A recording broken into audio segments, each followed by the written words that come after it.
everyone. Welcome back to another stream of Phoenix Wright Ace Attorney, Spirits of Justice. Today we're going to keep on going with case number 2. Chusi is the one who's up on the chopping block right now, and we're trying to find out who murdered the final Grammary member, ex-Grammary member, I guess, that Mr. Ryu's. And we were cross-examining that Bonnie person, Bunny person, but darn it, I don't see any inconsistencies in her testimony, which stink. So yeah, I guess that's the end of that, huh? No, not the end. Okay. Uh-oh, I can't hear. Let me up the volume a bit. Come on, remote. Not 6, 7, 8. There we go. 8 is good. 8 is good. Hee hee hee. Now do you know who the real killer is? Come on, Gramps. Don't just sit there. Hand down your ruling. Pronto. Do it quick before you keel over up there. I beg your pardon? Oops. Well, what's gotten into me? I'm so sorry. I give her another 5 minutes before she tears off that mask. Well, defense. Are you ready to let it all go now? Of course not. I'll never give up. I see. I suppose this, too, is fate. The sacred scriptures of Karatanism describe a variety of hells for the damned. For someone like you, who struggles ceaselessly against his fate, Papalbolig seems most appropriate. People boil... What? Oh, wait, that's Kuranese. What sort of terrible place is Papalboling? A place where the more one struggles, the further one falls into the abyss. At the bottom of the abyss, a ferocious beast awaits. Think of it as something akin to an antlion sandpit trap. Oh, there's one of those in my backyard. Wow, Karanis hell is closer to home than I thought. Hang on. Thing here. Okay, all's good. Home than I thought. Now then, it would appear that the witness's testimony supports the prosecution's claims that the defendant is the only one who could have killed the victim under stage. Gurk, how are we supposed to get out of this jam? Hey Apollo, if you can't find any contradictions, maybe it's time to use analytical psychology. You mean, I heard some discord in Bonnie's voice while she was testifying. Oh, see? Widget is picking up on the noise in her heart, too. That's right, Athena can hear things others can't with her super-sensitive hearing. She can hear the emotions people suppress as a kind of noise or discord in their voices. All right, Athena, let's give it a try. You got it! Hold it! Your Honor, I'm afraid that our witness, Miss DeFam, is suffering under terrible traumatic stress due to this horrible incident. She is? Yes, what with that terrible death on stage, and our beloved Chusi getting arrested, she's under awful strain and shock. In fact, I don't know how much more she can take before she is unfit to testify. What? Oh, I've heard of that. What is it called? Postal stress disorder, right? It's where a person becomes uncontrollably angry, I think. I read about it somewhere. That's going postal, Your Honor. This is PTSD. Oh my. So that's why the witness acts so hostile at times, as if she were a different person. Yes, and I think her condition is clouding her memory of the incident. Therefore, I suggest a short therapy session for the witness. Ah, therapy? You don't know the first thing about a magician's mental strength. I've risked my life jumping through rings of fire and having my body sawn in half. Oopsie, boy, I have to watch my temper, don't I? Tee-hee. Bunny. Miss Sykes, please do whatever you can to help this unfortunate young lady. And what exactly is this child planning to do, Mr. Justice? Hey Stars! Bunny, how you doing today? It's good to see ya. With her super sensitive hearing, Miss Sykes can hear a witness's true emotions. Simply from tone and inflection, she can tell exactly what a person is feeling. Goes to retrieve the bunny. I'm good. Oh, you're getting the bunny. Get the bunny before this escapes. I'm surviving. I'm ready for another day of this game. It's gonna be awesome. I can even pick out feelings that a witness is trying to suppress or hide. Which it projects the emotions I hear into the mood matrix, where I can analyze them. It sounds like some sort of spurious devilry. Though I find it hard to believe, I must ask, how do emotions constitute evidence? While I won't say that emotions can be taken as evidence per se, I have seen how instrumental Miss Sykes' work has been in cracking a case. Therefore, I wholly support giving it a try. I see. If you are in favor of it, Your Honor, then I have no objections. Even this mere monk can see that something disturbs the witness. I'll disturb you. Oh, thank you for understanding, Prosecutor Sadmati. Apollo, you remember how to conduct a therapy session, right? Want me to lead the session? Hey, Prime God, welcome back. How you doing today? Welcome to more Apollo Justice Phoenix Wright game. You want me to lead the thingy? Of course, you're the lead on this case after all. Fair enough, but, do I need a refresher? Nope. I remember everything. You used to be Tragics? Oh, you're Tragics. How come you're, this now? How come Tragics is Prime God? I think I still remember from last time, so let's get right to it. Okie dokie. You ready, Widget? Let's do this!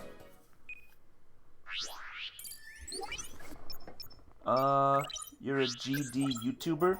Oh, a Geometry Chess YouTuber. So Prime God and Tragics are the same person. Well, welcome to the stream, Tragics. I guess Trucy is the one who killed Mr. Ryuz. Even she could move the body with that lift. I was on stage at the time, but that terrible mistake. My stupid flub caused Trucy so much trouble. I felt so bad about it. Wait, she felt bad about it? But she's happy? I'm a content creator. Yes, you are. You are a content creator, bro. Well, let's pinpoint this. Got it! What's going on here? I have to say, Mr. Pham, you certainly are a strange one. Even though you said I feel so bad about it, it seems you were feeling happy about it. Nah.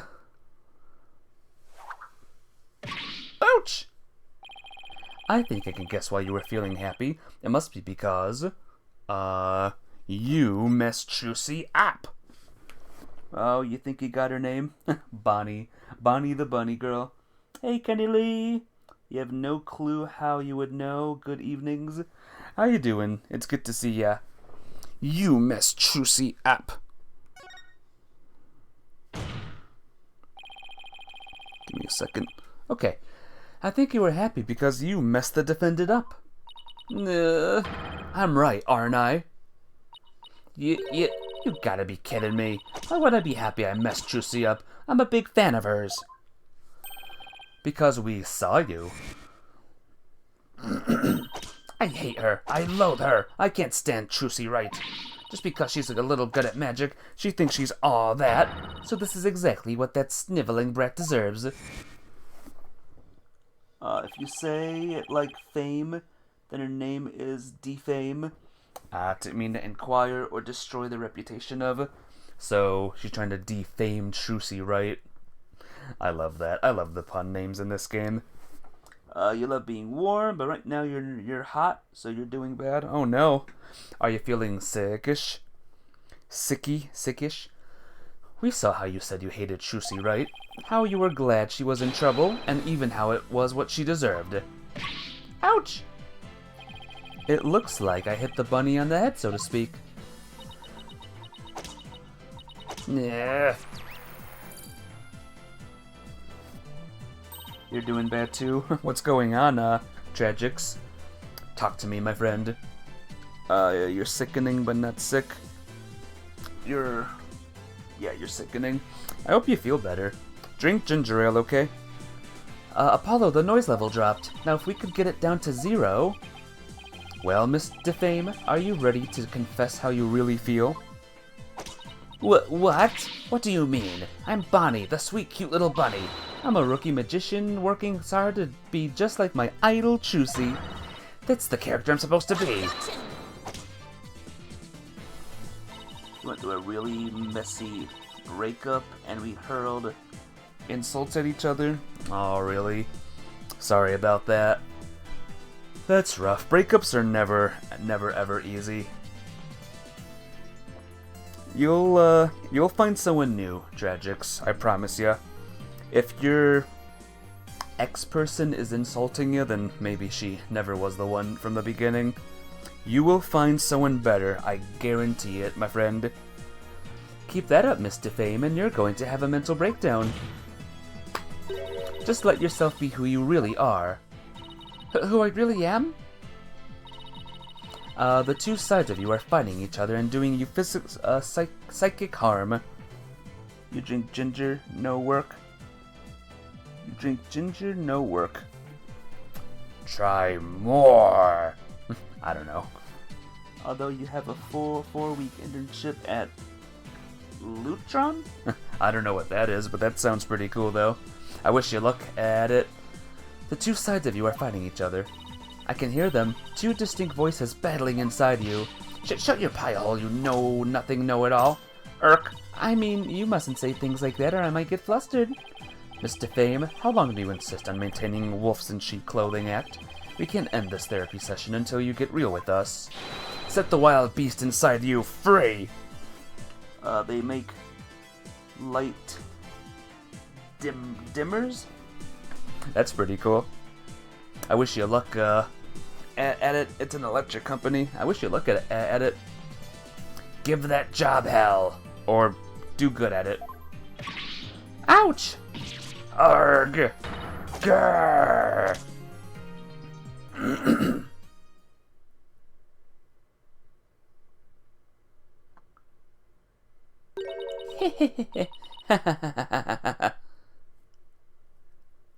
Now watch this, guys. Ready for some fun? Don't make me laugh. You don't know a dang thing about me. You want to see who I really am? Fine. Take a good look. Oh. Whoa. What in the world? Sheep's clothing? You got it all wrong. It's a rabbit suit I've got on. And I'm not a wolf. I'm a blood-sucking vampire. A bat with fangs and wings. Eek! I think we just opened Pandora's box. I'm finally done with that goody two-shoes cottontail act. I'm free as a bat. Oh my god. Defense, your therapy session has taken a turn for the worse from the looks of it. There's a perfectly good explanation for this. Isn't there, Miss Sykes? Methinks I created a monster. We blew it. Hey, you, lobster boy. Ooh, me?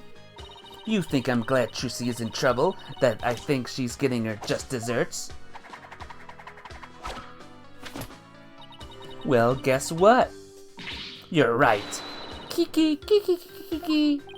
Does this mean you admit to wishing the defendant harm? Well, the bat is out of the bag now. That mistake of mine was a work of art. Thanks to my goof, poor little Trucy had to do all of that hard physical labor. When you say hard physical labor, what are you referring to? Because of Mr. Hat's new position, Trucy had to move both of those huge stage lifts. They must have been so heavy. What a riot. Prime gonna be best light sail person by the end of the month. Yeah. Hell yeah, my dude. That's strange. Athena, could you please add that last statement to Bonnie's testimony? Alright, I'll update the mood matrix with the new info. Haven't heard of a name Bonnie in years. Super cute. Brings back good memories. Bonnie! Hey Apollo, there's a new inconsistency in the testimony. Yeah, she finally slipped up. So what do I need to do now? Well, from this point onward, you just do what you do best. Find the contradiction in the testimony and present evidence to refute it. Alright, I've got you now, Bonnie Defame. I guess Trucy's the one who killed Mr. Ryuz. Even she can move the body with the lift. I was on stage at the time of that terrible mistake. You know what? Serves her right. Kiki. Thanks to that, she ended up having to move the stage lifts. Alright, let me save the game real quick. And let's present Trucy's statement. Trucy moved the stage lifts to cover for Bonnie's mistakes. She told no one about this. Objection! That doesn't make sense. What? So you think I'm crazy now? No, that's not the point I was trying to make. But I don't hear you denying it. Miss Defame, allow me to repeat your statement. Thanks to that, she ended up having to move the stage lifts. Kiki. That's right, and I still say it's just what she deserved. But how did you know? How did you know Miss Wright moved the stage lifts? Huh? According to her own statement, she didn't tell anyone that she had done so. What? So how could you possibly have known what she had done unless you saw her? You saw Miss Wright move the lifts in the understage passage, didn't you? Key!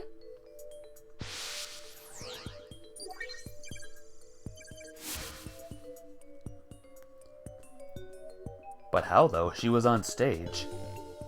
How's that possible?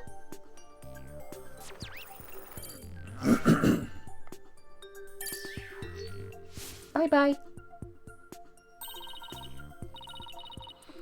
You did it, Apollo. Noise levels are at 0.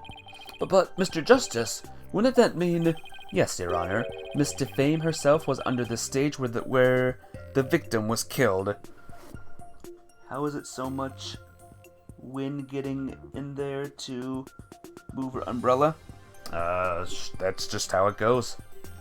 Don't even ask, Kenny Lee. And I hardly need to tell the court what that means. You are one artful liar, Miss Defame, and one spectacular suspect. Kyag!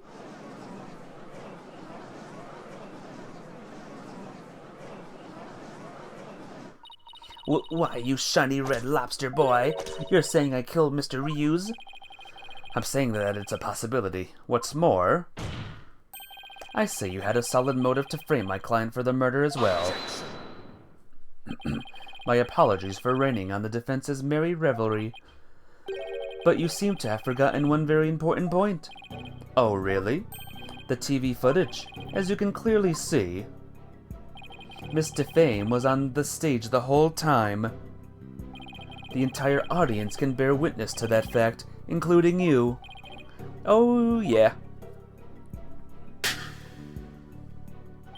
You have just taken a long and senseless journey, only to return to the starting line. The witness could not have been in the understage passage, which means the only one left who could have killed the victim is the accused. Ack! Guess the party's over. But Miss Defame knew something she couldn't have known unless she was under the stage. How do you explain that, prosecutor? Said Marty. It's quite simple. The accused must have told Miss Defame about it, but then forgot. Ha! Open those useless eyes of yours and take a good look at the footage. If Miss Defame really was in the understage passage, it would mean she was on stage and understage at the same time. You mean she was in two places at once? That does seem to be the only explanation that makes any sense. It may be an explanation, but I'm not so sure about the makes sense part, and we'll just have to make it make sense. Your Honor, the witness was both on stage and understage at the same time. That is the defense's assertion. I've heard some illogical things come out of you before, but this is absurd. I'm sure you'll change your tune once you hear my reasoning, Your Honor. My gut tells me you're bluffing, but I'll bite. Very well, Mr. Justice. How do you explain how the witness was in two places at once? She teleported, the Bonnie on stage was fake, or there were two Bonnies.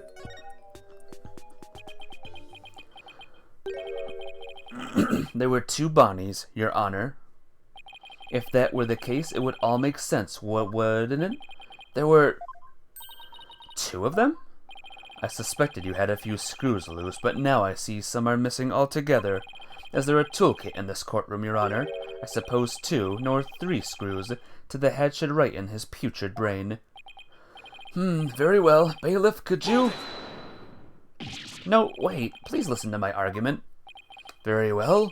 I suppose it wouldn't hurt to at least give it a listen. Hey, Mafia babe. It's you, Mafia. How you doing? Mafia babe, we're right in the middle of a crazy trial right now. Bunny has undergone a crazy transformation. As we argued earlier, Miss Defame is shown in the footage at the whole time, but at the same time, she was also watching Miss Wright in the understage passage. The only possible explanation is that there are two Bonnies.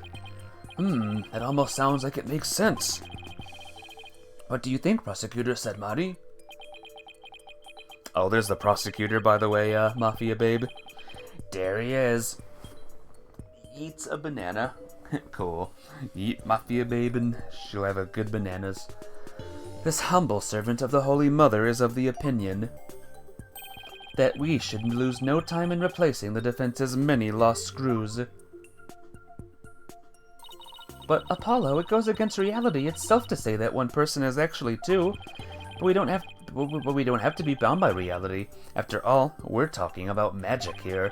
So if the Bonnie Defame in the footage is the real Bonnie, then the Bonnie here on the witnesses stand, the one who must have been understage, this Bonnie Defame, is our second Bonnie. Key! She is. Say we call the one in front of us Bonnie 2. I believe I have just the piece of evidence to prove that a Bonnie 2 exists. Oh, then please submit your evidence, Mr. Justice. What proves the existence of a Bonnie number 2? It's the fingerprints. But how are you today, Mafia? Tell me about your journey. What's this? During our investigation, we found a set of unknown prints on the coffin on the stage. These prints were most likely left during the course of the show, but they didn't match the prints of any of the people involved in this case. An unknown third party's fingerprints? I was not told of this. Emma must have kept it from him. So, the question is, who could these prints possibly belong to? That's okay, about to dye your hair again? Again, Mafia babe? Oh my gosh, what color this time? Oh, that's what she looks like now. Do you see her hair? She's a bat now. Miss Defame, or should I say, Bonnie 2. These are your fingerprints, aren't they? Yeah! Try black, it'll make it look great. Same color, it failed a lot. Oh, really? That's annoying. Well, hopefully it works this time, eh? Enough of this foolishness. One person cannot possibly be two. Those fingerprints could have been left not only during the show, but at any time. It's not like you to lose your cool like that, prosecutor, said Marty. And I'm sure you know that. Exactly when the fingerprints were made is not the main issue. What do you mean by that, Mr. Justice? The issue is who do these unknown prints belong to? Grime God or Prime God is first. You're the first one here. Well done, my friend, well done.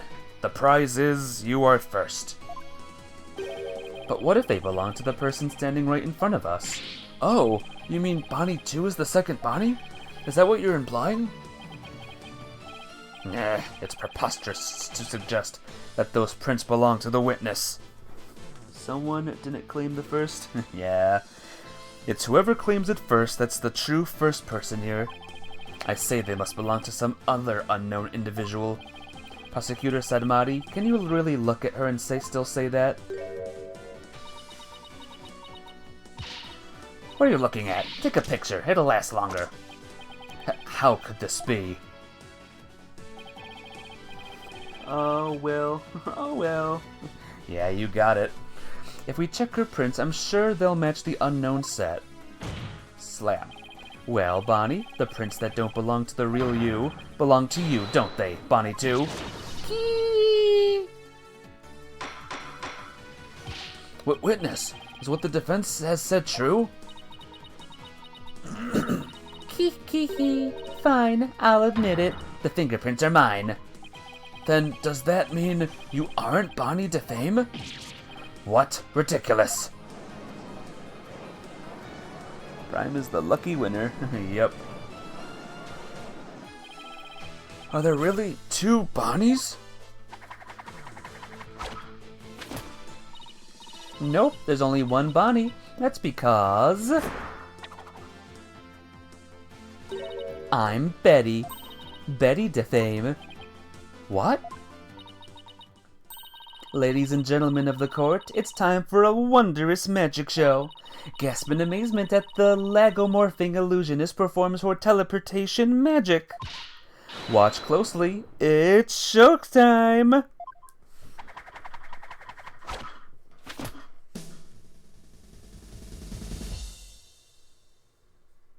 Oh! They're gone. She's gone. Oh, there she is. What? Oh, there she is now. Oh. There's two! There's two of them!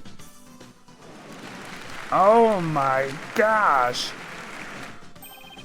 Guess not, Kenny Lee. What an amazing trick! The witness has suddenly split into two people. It's not a trick, no gimmick to it either. We're simply twins. What? Twins? So that's how the teleportation trick works. Ever since her debut, I've had to hide or pretend I'm Bonnie. All cute and sweet and goody-goody. I can't tell you how stressful it's been. But I don't have to hide anymore. That's right, our days of sneaking around are finally over. Their cover is blown, but they actually seem pretty happy about it. How did they pull off that stunt in court? That's magic for you. So which of you was the nice Bonnie DeFame when we met in the dressing room? That would be me! And the sharp-tongued Bonnie we saw in the Ratings Raha understage was? Hey, who are you calling sharp-tongued? It's all starting to make sense now. Ooh, crazy, huh? All right.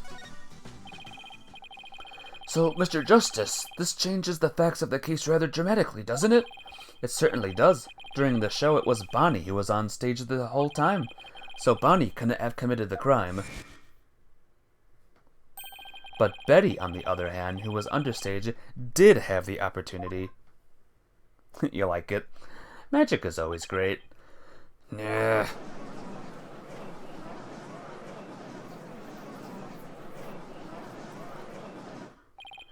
Well, so now we have two suspects. Hey, Angel Love! You're just in time. Welcome to the stream. Welcome to, look, there's two Bonnies and two Bettys. How you doing, though? It's good to see ya. Wait just a minute there, Lobster Boy. I didn't do it. That's right. Betty might have a foul mouth, but she'd never kill anybody. Hey, who got a foul mouth here? Oh, well, speak up, huh? Please save your sibling squabbling for later. Betty, you must have been in the understage passage during the show. Okay, Crazy, you're good. I'm glad you're doing good. Hope your day was awesome and amazing. And hopefully you're also hoping that Mafia Babe's hair will go normally this time, right? Right? Otherwise, you wouldn't have known about the stage lifts being moved. So what exactly were you doing down there? Fine, I'll testify. Anything to get you off my back. Prosecutor Sadmati, Betty Defame, is ready to testify. What do you say? Betty, you lied to this humble servant of the Holy Mother. Hey, what else could I do? I'm just gonna blow our cover and ruin our magic act. Hee. Besides, I am gonna go to your Twilight Hell or whatever for being a liar. Hey, Captain Chips, what's up? Suddenly there are two of them. Yep. Turns out, there's two of the bodies of the Bonnies. One's a rabbit and one's a bat. But what's up? She's making you help her. Nice. Hey, hello, everyone. Besides, I read that. You will indeed. However, it won't be after your death. Rather, I shall give you a taste of your punishment on this mortal coil in interrogation hell. Eek! Now then, Betty Defame, please explain to this court. Oh yeah, Captain Chips, her last name is actually Defame, as in she's trying to defame Trucy. Another pun name. What exactly were you doing under the stage?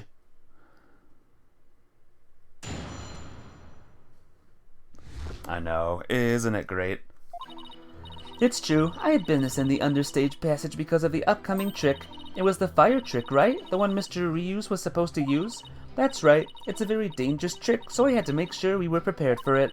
It was in the script, and I really wanted to see it, but I couldn't because of the accident. Shut up, you're gonna give it away. Anyway, I was real busy. Yeah, way too busy to have the chance to kill Mr. Reuse.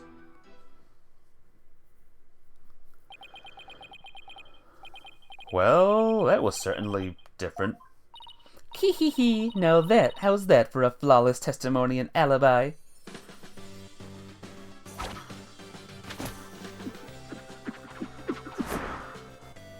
Whoa. Our magic is real. It's not a trick or a gimmick. Oh my, she's floating. Your Honor? You can see she's being held up from below. You were supposed to pretend you didn't see that. It's a little something called etiquette. But... I can't help it. Whenever I see a contradiction or inconsistency, I just have to point it out. Now then, the defense may begin its cross-examination. Way too busy to kill? Yep. So if you had the time, they would have. Yeah, maybe. Maybe. It's true, I had business in the understage passage because of the upcoming trick. It was the fire trick, right? The one Mr. Reuse was supposed to do? That's right, it's a very dangerous trick, so I had to make sure we were prepared for it. Well, how about... the fire trick with the bucket? Objection! I hate to break this to you, Betty, but there's a big flaw in your testimony. As big as the one in that floating trick you did earlier. Oh, harsh words. Well, let me tell you something, forehead boy. No one has ever figured out how we do our teleportation trick. No one except me, you mean? Well, we have even better tricks up our sleeves. Huh? We do? I told you to keep it zipped. Now, don't fight, you two. Mr. Justice, what's this about a flaw in the testimony? The script has this to say about the fire trick. This will be dangerous. Make sure the fire bucket is ready. However, we found the fire bucket lying empty backstage except for a layer of dust. Ack! Ouch! You did not even attempt to get ready for the next trick, did you, Betty? You got me! See y'all in a few months from now. Oh, months? Where you going? I'll miss you, Kenny Lee. I hope to see you again very soon, alright? Whatever you're doing, be well and do good at it. See yas. Betty Defame, you will explain yourself. There's nothing to explain. Come on, Betty, we can't hide it any longer. We might as well tell them. Shut up, you can barely take care of yourself. Don't try and tell me what to do. Well, if neither of you will explain, I guess I'll have to. The reason Betty didn't prepare for the fire trick is because she... knew the show wouldn't go on. You didn't prepare for the fire trick because you knew, didn't you?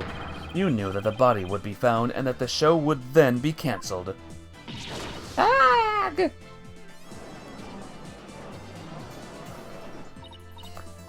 Don't be ridiculous, you insignificant speck of a man. I'm gonna yank those lame bangs of yours off. Is that what you want? Huh?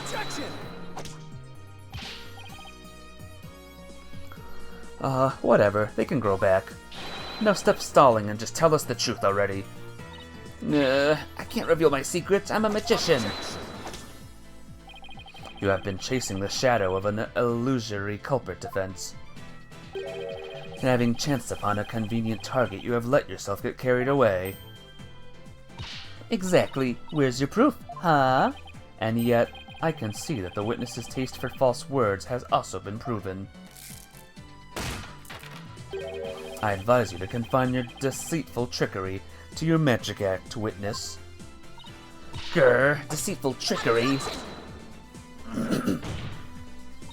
As your court-appointed therapist, I'd like to add something here, Betty.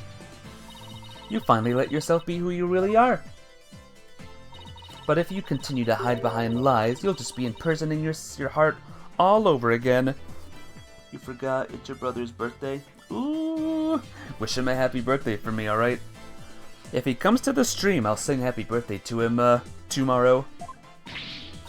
But all these questions mean you're trying to put me in prison for real. So I'll be behind bars either way. Does that mean you're admitting your guilt? Of course not. I can't believe you people. Every one of you thinks I did something I didn't do. You. Lobster boy, cue ball geezer, headcase brat, Cerberus monk.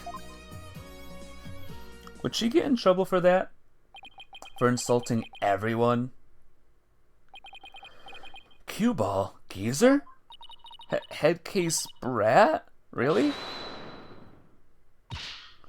Yeah. But Betty, calm down. Come on now. Deep breaths, deep breaths. Huff, huff, huff. Look, I'm not the murderer, I tell you. Then how did you know the show would be called off before the fire trick? I told you, we can't reveal our secrets. We're under contract. Contract? What is she talking about? Be that as it may, you're obviously a suspect in this case.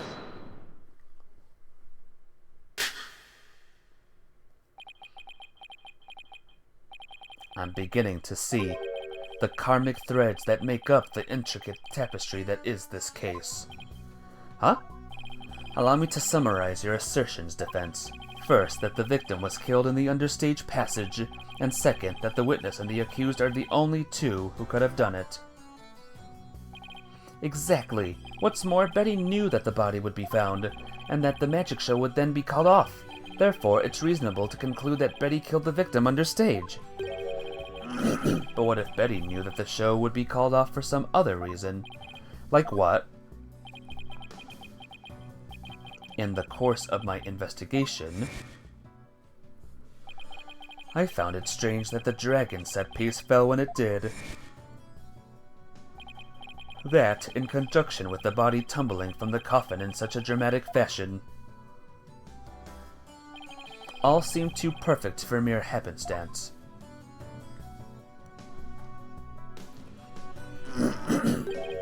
It was as though the entire chain of events had been planned out in advance. Kiki? Ouch! Planned out? After deciding to take this case, I scrupulously studied everything I could about the mass media in this country. I read the newspaper, old news reports, I even browsed tabloid magazines. How very industrious of you, I'm impressed. During this process, I learned about a strange practice favored by the TV world. A practice called the hidden camera prank. Ag! Betty and Bonnie, you knew about this, did you not? About the dead body appearing, the set piece falling, and the show being suspended. You two were informed of this plan by Take-Two TV in advance, correct? Ag! Is that true? Betty, please, let's tell them now. I can't hold it in anymore. Dang it. Fine. You got us. Everything the prosecutor said is true.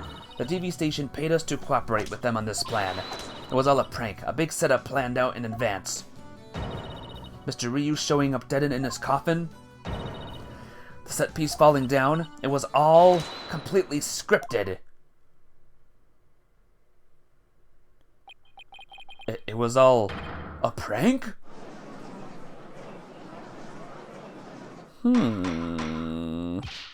Strange. Bonnie, is this really true? Yes, Mr. Ryus was supposed to pretend to be dead. That's how it was supposed to go. So he was in on it too? That's right. He was supposed to show up dead in the coffin, and then the set piece would fall down. Juicy would be shocked and start to panic. That's how the prank script went. Would a TV thing get in trouble for that? What? What the heck kind of prank is that? A dead man showing up at a live performance without the majority of the coworkers knowing goes way beyond a prank. Just a prank, bro. I want to go to Foot Locker so bad. What's at Foot? What's there? Besides shoes. But we never thought he'd actually wind up dead. Yeah, that was the only thing that was different from the script. Poor Mr. Ryus. I'm so completely lost right now. Well, Betty and Bonnie, it certainly sounds like you have some explaining to do. All right. I guess desperate times call for desperate measures. Hehehe, just this once we'll share how it was done with you. So listen carefully, you'll never hear this kind of thing anywhere else. Clothes and good hoodies. Time to go hoodie shopping, huh? Whoa. Okay, are bats allowed in the courtroom? I mean, bunnies, maybe? Well, no, but bats? After our teleportation trick, I went down understage. When Mr. Ryus's body appeared from this coffin on stage, it was time for Betty to do her job in the understage passage. That's right, I used the remote control for the winch connected to the dragon set piece. Generally, no. Good answer. And made it fall down. And just before the dragon fell, I called Trucy to the backstage so she wouldn't get hurt. After that, the plan was for Mr. Ryus to come back to life in front of a panicked Juicy. He was supposed to laugh and fly up and away. That's how it was scripted anyway.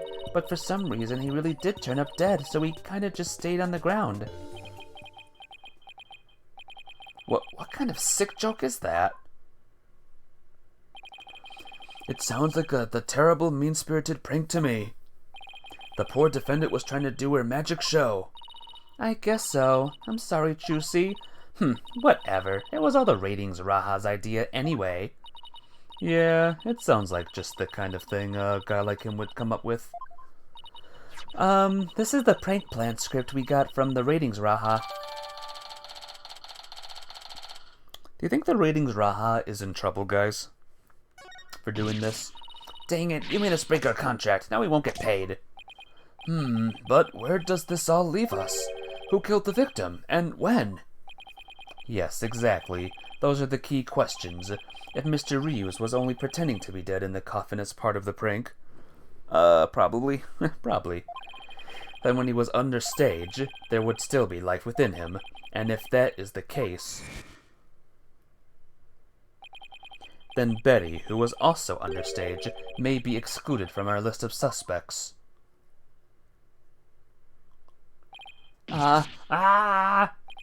Witness, was the victim alive up until he entered the coffin? Oh, well, now that we've spilled the beans, we might as well show you this video. Greetings, viewers. It is I, the great Mr. Ryus. We are currently in the middle of Trucy's escape trick. Having snuck through the understage passage undetected, I am now hiding backstage, preparing to play a little prank on Trucy. I'm about to hide in the coffin, which Trucy will stab with her rubber sword, and when the coffin opens, I will be in it, acting as though I've met my maker. Can you imagine the look on Trucy's face then? I can hardly wait.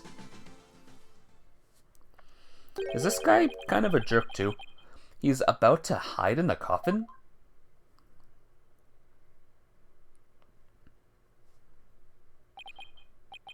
It would seem the threads of karmic destiny have led us to the truth.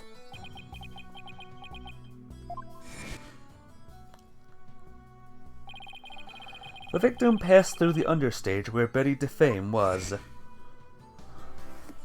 His name is a twist of ruse. Yep. Trick intended to deceive someone. I know. I love the name puns so much. Wait till you get to the next case. And came up into the backstage area. We know this because Mr. Ryu's appeared to be backstage when he shot the video we saw. Regardless whether or not he survived that, he'd been freaking fired for doing this without anyone else in the group knowing. The Mr. Ryu's person? Would he be, canned? Or the ratings, Raha? It appears that way, yes. And defense, you proposed the following, did you not? What if the victim was killed under the stage before being put into the coffin? But then what about this video? This footage was taken just before Mr. Ryu's entered the coffin. Yes, Ryu's. I gotcha. Nah. Oh, so does that mean... Yes, it is horrible, but true. The tragedy did indeed play out right there on the stage. When into the coffin where Mr. Ryu's was hiding, Trucy Wright thrust her blade. Arg! Arg! Hee. See? Told you so. So are you saying the incident was a tragic accident that happened during a prank? It would be an accident if the accused had no knowledge of the prank beforehand. So let us ask the accused herself, Miss Wright. Did you have prior knowledge of the prank? What? I... Tell him, Trucy. You didn't know anything about it, right? Of course I didn't. I didn't know a single thing about it.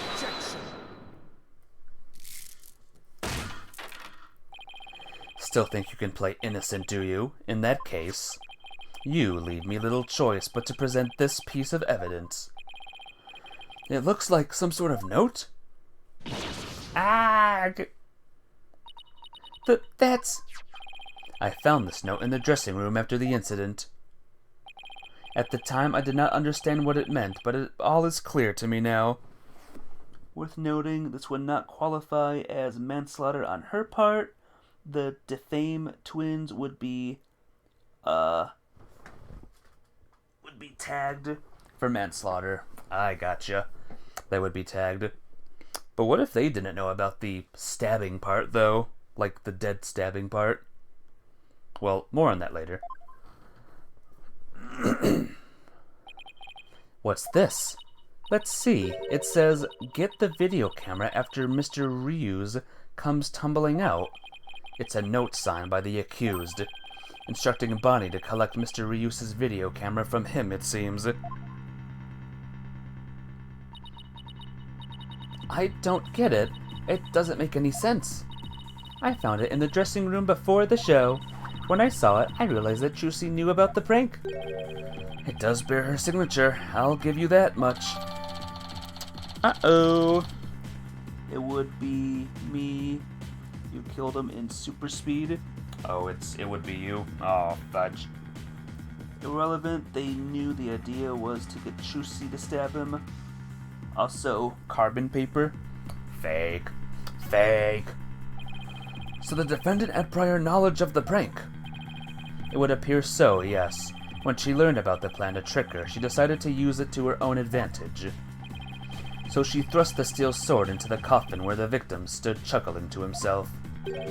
Is that not what happened, Miss Wright? Of course not. I didn't write or sign that note. Ah, but the handwriting matches yours. All of the evidence and testimony points to you being the culprit. But, I didn't do it. It wasn't me. Then explain the existence of this note. You can do that, can you not? I can't explain it. I didn't write it, so I don't understand. I didn't kill Mr. Ryu, so you have to believe me.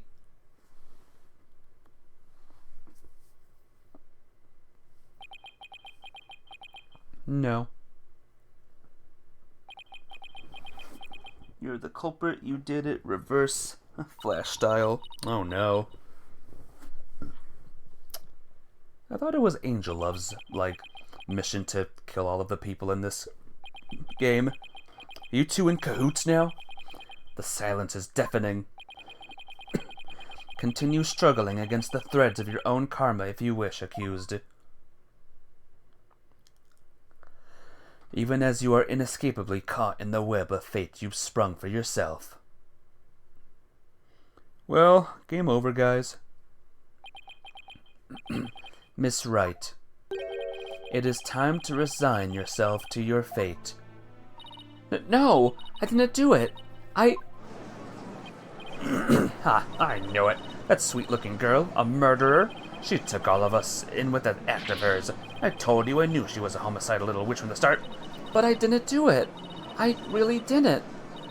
Why doesn't anybody believe me? Shut up, you killer. You won't fall for that anymore. Oh dear. This is bad. Your Honor, I suggest we put an end to this tragedy now. Give your official ruling and let us offer the victim's soul the last rites it deserves. Very well. I suppose I have no other choice. This court hereby finds the defendant, Chusey Wright. Objection! Wait a minute. The defense has an objection. Apollo! You! Even now you would. I won't give up, and I refuse to let either of them down. Mr. Wright, who's counting on me, and Chusey, who's putting all her faith in me. Mr. Justice, the fact that you have raised an objection means that you have evidence with which to refute the prosecution's claims, correct? Yes, of course, Your Honor. Do we really have anything, Apollo? Actually, we do. There's one piece of evidence we can present here. Very well, Mr. Justice, you may proceed. As we saw in the show footage, there's no question that the defendant thrust a sword into the coffin. The defense doesn't dispute this point. But let us not forget that this was a magic show filled with tricks and illusions. We can't take everything we see at face value. So you're saying some sleight of hand was somehow involved? Yes, the defense contends that the sword the defendant used was not the cause of death. Now what was it Chusey told me that she did before she thrust the sword into the coffin? Very well. Let us see your evidence then, Mr. Justice. But remember, you interrupted my verdict to make this claim. Oh, you will be severely penalized if I find you are bluffing. That's fine, Your Honor. This shows that it's possible that the sword Mr. Wright used was not the cause of death. It's called the Save the Game evidence. It is the sword stand. Take that! What's this? A sword from the show? That's right, Your Honor. This rubber sword was in the sword stand under stage. During the trick, Miss Wright was supposed to swap the real sword for a rubber sword, and she told us on record that she remembers very clearly that she did. I see. So the sword the defendant thrust into the coffin was a rubber sword, was it? But then why was a steel sword found lying on the stage? Somebody must have put the steel sword there by swapping it with the rubber one. Just after the incident occurred, the dragon set piece fell, and the theater was evacuated. The real culprit must have used the resulting chaos to swap the rubber sword for the steel one. Sword stand? Yep, sword stand. Do you not know when to give up, Stinkbug? That is not possible. Blood was found in the coffin hole that the sword was thrust into. It must have been left there when the accused withdrew the sword. This is incontrovertible proof that the sword she used was the steel one. Objection! But that blood could be the result of someone tampering with the crime scene after the fact. After the set piece fell and the audience was cleared out of the theater, there was plenty of time for somebody to plant that blood there. Objection! If the sword the accused used was a rubber one, then when exactly do you propose the victim was killed, given that Mr. Ryus was alive when he entered that coffin? Objection! Finding the answer to that question is precisely why we need to continue this trial.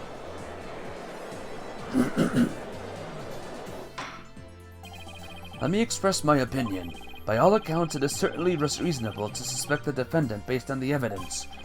But as to the question of whether the sword the defendant used was rubber or steel, I believe further discussion is warranted. I suggest we hear from the defendant herself on this issue. Very well, Your Honor. Yes, I saved it, somehow. Too close for comfort, but still. Yay! Woo! Give me a second. Okay. Let's adjourn for a brief 15-minute recess. I advise the prosecution and the defense to use this time to prepare.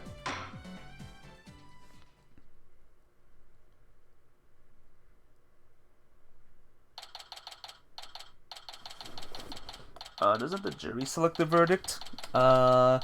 Normally, but not right now, cause the thing is still going. Excuse me.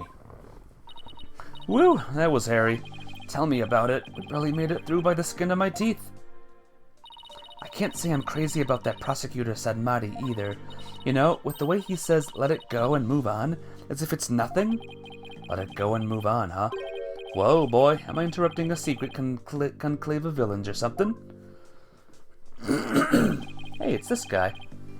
Got your next evil scheme in the works already? What do you want? Keep making that face, champ, and everyone's gonna change the channel. Hello, Bill. Welcome to the stream. Welcome to case number 2. Hi, how you doing? Look this way, Chusey. Now smile for the camera. Let's see those pearly whites. Isn't that what the grammar decree tells you to do? How does it feel, Chusey? Everybody online can't stop talking about you. They're calling you a real witch out there. Could this be the end of Choop Grammary? Go away, you creep! Oh, what's this? Something just charged into the frame. Looks like a yellow gorilla or something. Could it be Chusey's pet? Filming is prohibited inside the courthouse. Do you want me to get the bailiff? Huh? Filming? What are you talking about? I don't even have a camera on me. Huh? What happened to the camera? It just disappeared right before our very eyes.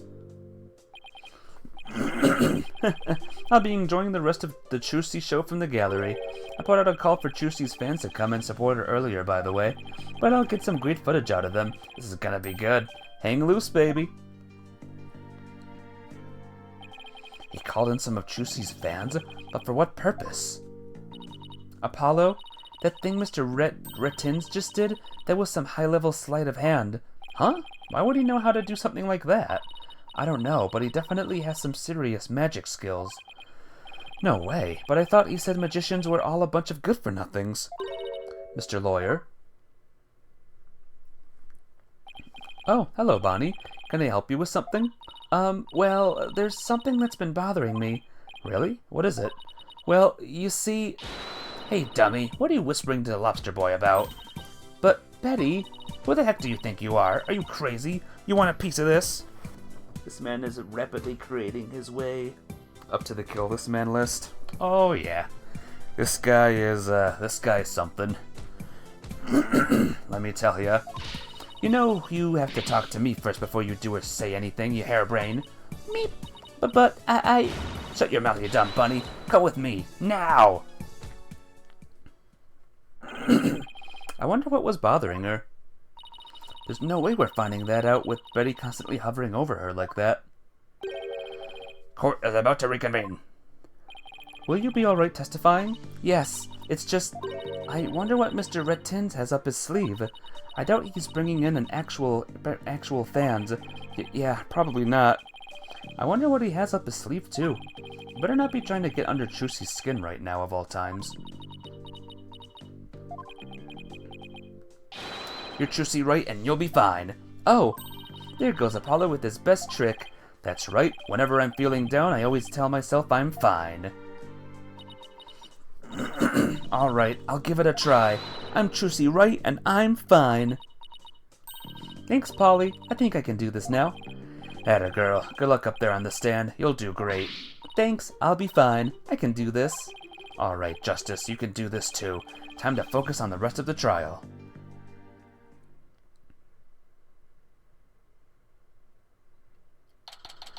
Well, note to be continued, so, real quick guys, how about I update you on the Disney movie I watched last night? It was actually, I think, Pixar's first prequel movie. It was the prequel of another Pixar movie. Two friends going to college and becoming the best at what they want to do. The best scarers, we'll say. Sound familiar, anyone? Being the best monster, getting some scare energy. Monsters you, yep. And yeah, it's good. I enjoyed it a lot.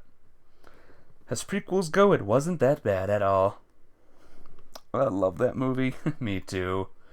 Something I didn't know until recently, there's actually a sequel to Monsters, Inc., a TV show about the laughing and stuff like that. So I did not know that. I want to see it sometime.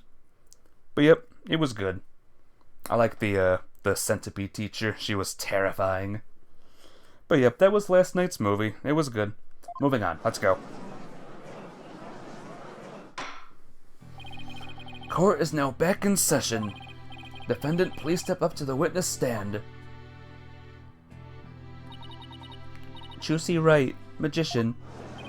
Here comes the liar, the deceitful witch. Throw the murderer in jail, the last member of that criminal troupe. Boo, we don't want to see you on any stage. I bet that's what Mr. Rettins meant when he said fans. Making it on time for case. Moving on time, yep. Order, the gallery will be quiet or I will have you all thrown out on the spot. What's with all the hecklers? I bet they're the fans Mr. Rettins invited. What a grade A jerk. Well, he's not going to psych us out. Now then, Miss Wright. This court would like to know if you switched from the steel sword to a rubber one on stage. So please testify about this issue. She's gonna just try and trick us again with her magic. We've been convicted her already. Give her the death penalty. Nyah. Silence, all of you, or I won't tell you again. Miss Wright, do you feel able to testify? Yes, I'm fine, Your Honor. Trucy, I knew I shouldn't have let her go through with this. I'd like to make a small request. How about instead of testifying with words, I show you exactly what happened? Would that be alright, Your Honor? You can witness my stupendous sword-switching magic and judge for yourself. In spite of everything, she's still smiling. Our Trucy is amazing, isn't she? She sure is. She's doing just fine up there. A true entertainer always keeps a smile on their face. She's faithfully following the troop Gramarye creed even now. Surely is something else. It's showtime for magical girl Trucy Wright. Watch carefully now, everybody.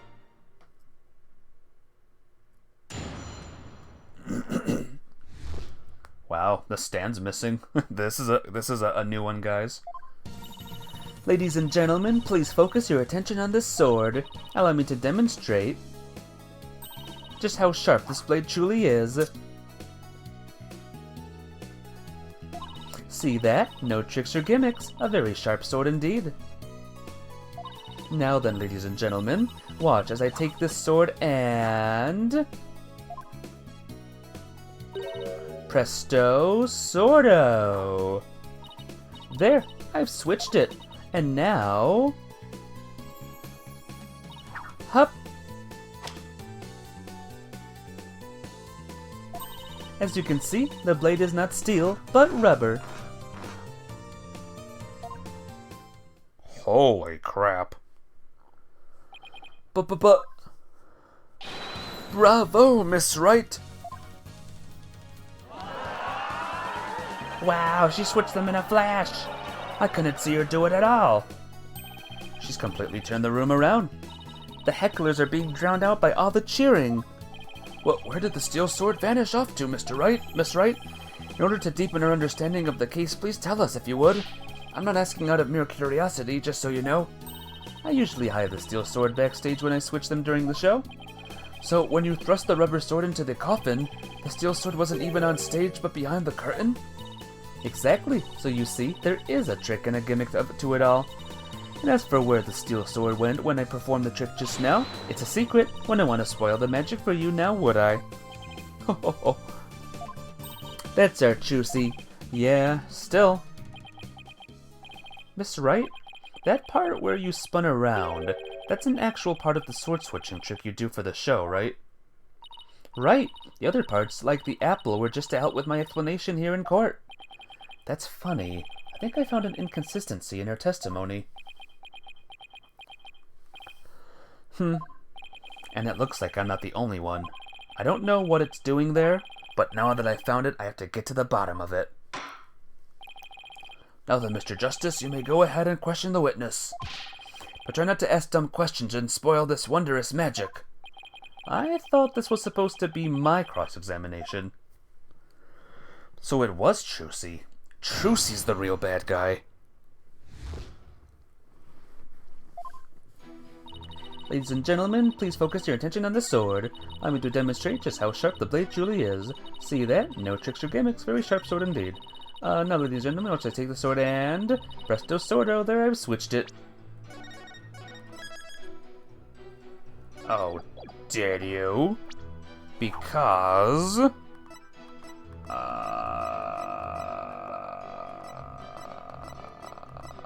show footage. Objection! Miss Wright, there's something I'd like to confirm with you. What is it, Apollo? There seems to be a discrepancy between the way you perform the trick... hang on a minute. Okay. Performing the trick for us just now, and the way it appears in the show footage. What? But that can't be. I performed it exactly the same way both times. Then what's going on here?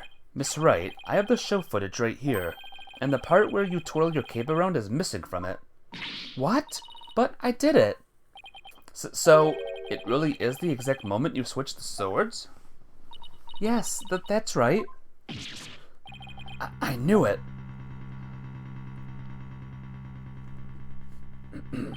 Well, I certainly never expected the defense to expose the accused lie for me. Mr. Justice, does this mean that you are arguing that the defendant did not swap the swords during the actual magic show? No, Your Honor, that wasn't my intention. I mean, I did swap them. I know I did. I'm absolutely sure of it. Human memory is unreliable at best, but in this case, I am afraid that it is the witness herself who cannot be trusted. We can see the footage for ourselves. The claims of this witness are false. But... Now that it has been proven that the accused did not swap swords, it means that the use of the steel sword to pierce the coffin was wholly intentional. Kirk. And by the way, was it not you, Mr. Justice, who argued that Mr. Ryu's death was not an accident, but murder? I assume you have no objections to that still. It was, after all, your own assertion. The defense, The defense has an objection. To you, Mr. Apollo Justice. I demand that you withdraw the discrepancy you pointed out now. But there is a discrepancy, and it must mean something. I'm sure of it. Would the defense team kindly save their spat until after court is adjourned? Now, after all of this debate, it seems we've come back to the original argument. The defendant knew about the prank plan that would place the victim inside the coffin. What's more, the defendant did not perform the sword-switching trick on stage. Through her actions, I'm afraid I have come to see the true intentions of the accused. Her murderous intentions. It's such a shame. But I did switch the swords, I swear. You're knee-deep in it now, Justice.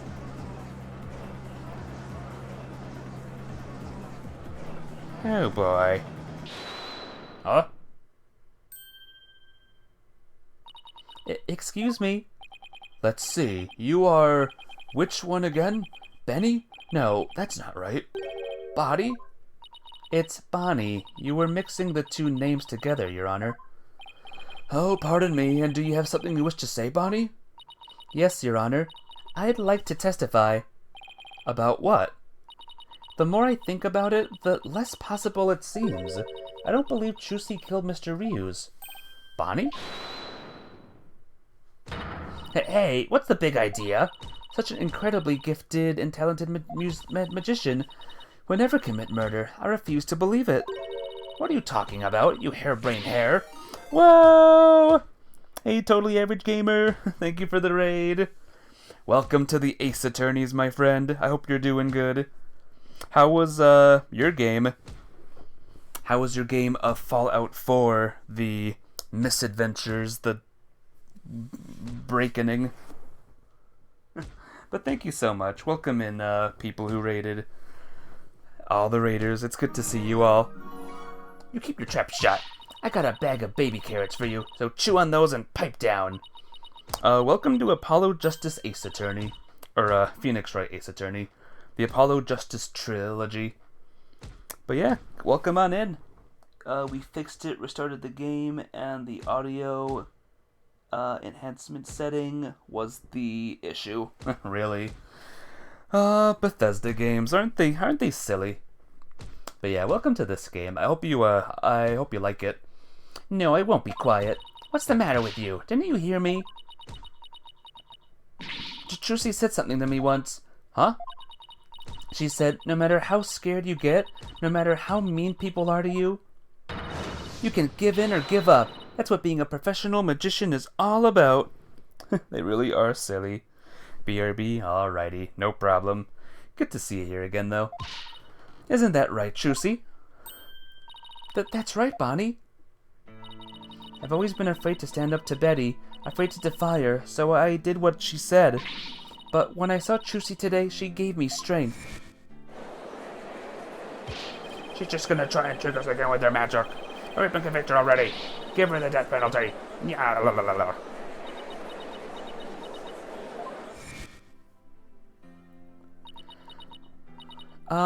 I'd like to make a small request. How about instead of testifying with words? I'll show you exactly what happened. Would you that be alright, Your Honor? You can witness my stupendous sword-switching magic and judge for yourselves. Seeing her courage, the way she kept smiling despite everything, she's just incredible. So I'm not going to run away. I'm scared, but for once, I'm going to be brave. Grrr, what have you done to my sister, Trucy Wright? You practically brainwashed her. It's the power of Trucy's conviction. That's what it is. It's touched Bonnie's heart. Yeah, Trucy really is one magical girl. Bonnie, is the topic of your testimony related to the thing that was bothering you? The thing you tried to tell us about in the lobby during the recess?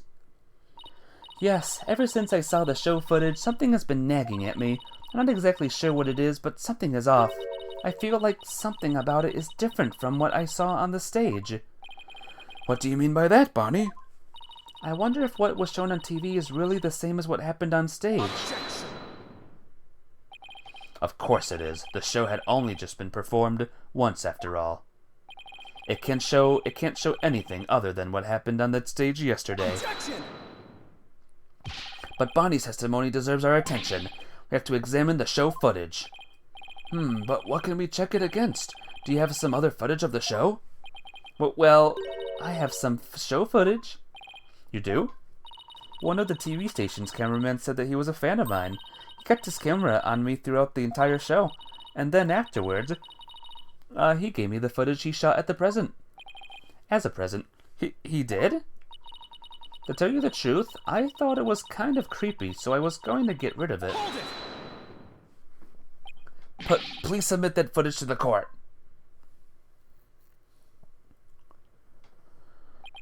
Now then, let's take a look at this new footage. Well, here we go. Smooch.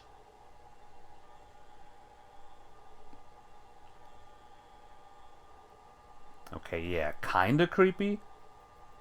But if it saves the case, then fine, I guess.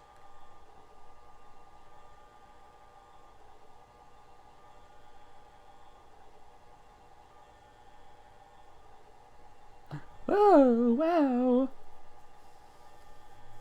Oh my gosh. Oh. What were those? Cards? Oh no. Oh. Huh. That was very different. BRB? Alrighty. See you soon, Mafia babe. What? Wow. Okay then. He really did keep his camera on Bonnie the whole time, didn't he? I think this cameraman needs to keep his personal feelings out of his work. Well, defense, do you still believe this new show footage is worth inspecting? Of course I do. Okay, so how are we going to go about this? Let's try comparing the two. We just might find an inconsistency between them. An inconsistency, huh? Yes, the two pieces of footage are of the same scene, so they should match up. But Bonnie felt there was something off about the original footage. So if we can pick out what's different between the two, we'll know what Bonnie found strange. Exactly. Plus, we may figure out why the original doesn't show the sword-switching trick. Your Honor, the defense would like to compare these two pieces of show footage. Very well, I will allow it. What a waste of time. Apollo, do you know how to compare the two pieces of footage? No, I've never done it before. I'll give you a little lesson then. Use the video player's buttons to go through the footage. When you want to speed through, use the fast forward button, A.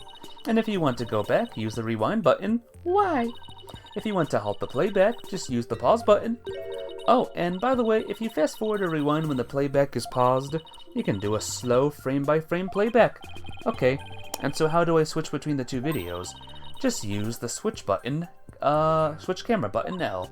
Now if you find a difference between the two pieces of footage, put the cursor over what's different and present it to the court. Thanks, Athena. You really know your stuff. Not really. I just gave it some gutso and then went with my gut on most of it. What? I sure hope she guessed right. Anyway, let's give it a try. Oh boy. Oh, I can't save it. Oh no. Okay. Switch footage. And I want to play.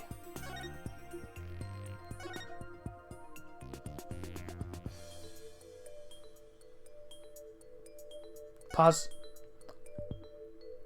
Like I said, these cards were not here. You see them? These cards? These card bros? Take that!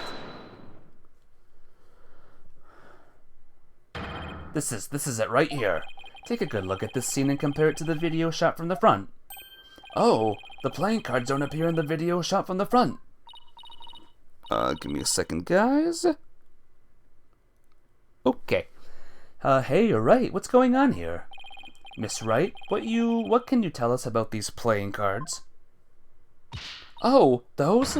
They're the cards I throw when I do the sword switching trick. What? Mr. Justice, does this mean... Yes, it means that the sword switching trick was cut from the TV show footage. So the footage was edited? Yes, with malicious intent. That is absurd. Well, we must get to the bottom of this right away. Bailiff, the TV station might still have the unedited footage. Go see what you can find out. Yes, Your Honor. Oh. Uh-oh. The time has come. It's you. Now hold up, Your Honor. This is all just one big misunderstanding. Believe you me. Give a guy a chance to defend himself before you start pointing fingers. And who might you be? Right. Sorry about that. Got ahead of myself there. Here's my business card. Charmed to make your acquaintance, Your Honor. Oh, well, how very polite of you. It's lovely to meet you, Prosecutor Sadmati. Please take my card. A business card? Ah, yes. I read about this custom among businessmen in this country. I've even familiarized myself with the various replies. How do you do, good sir? Or, what crack-a-lackin', homie, for example.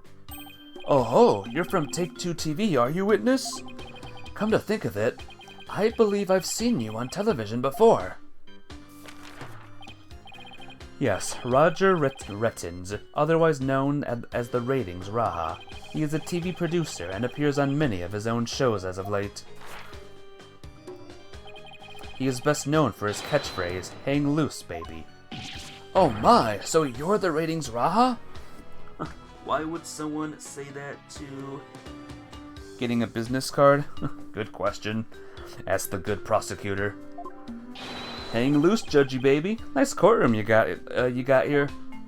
I never thought I'd get to meet you in person. But Prosecutor Sadmati, how do you know so much about him? In preparations for this case, I watched all of his shows. I found the Ratings Raha Goes to Burger Barn of particular interest. It inspired me to visit the restaurant straight away to learn more about the local cuisine. What? You went to Burger Barn? Who would have thought? You must have really wanted to try it, huh, buddy? 'Cause that line, woo!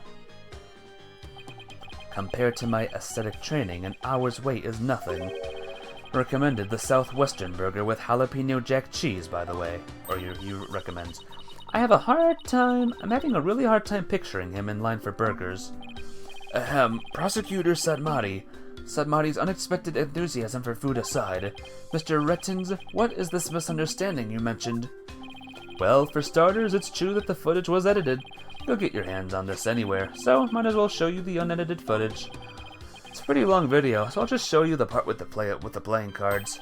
You can see the cards when Chusy spins around, so keep your eyes peeled. Well.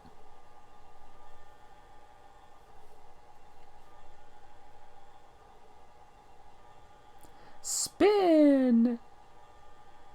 Yeah, it happened. It did happen. Did you see the part that was cut where Chusy switched the swords? She spins around and the playing cards go flying. Everything's like it's supposed to be. Then it seems the defendant really did swap swords during the trick. Which means the sword Miss Wright thrust into the coffin was the rubber one. In other words, Miss Wright couldn't have killed Mr. Ryuz. Yeah, see, that's the first misunderstanding right there. What do you mean? Well, Chusy definitely did swap swords, as you saw. So yeah, maybe she didn't kill Mr. Ryuz when she stabbed the coffin, but that just means he was killed after he showed up pretending to be a corpse. So you're saying that up until that point, everything was going according to the script? If that's true, then where and how exactly do you think he was killed? It was after the dragon set piece came crashing down. I say Chusy murdered Mr. Ryuz when she was hidden from view behind the set piece. She could have easily done it behind that large dragon, and nobody'd be the wiser.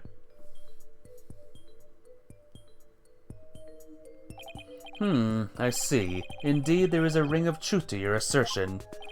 You bet. Plus, there's a suspicious-looking shadow in the footage, too. It's towering. It's toward the end of the footage just before the dragon hits the stage. Might be easy to just see it for yourselves.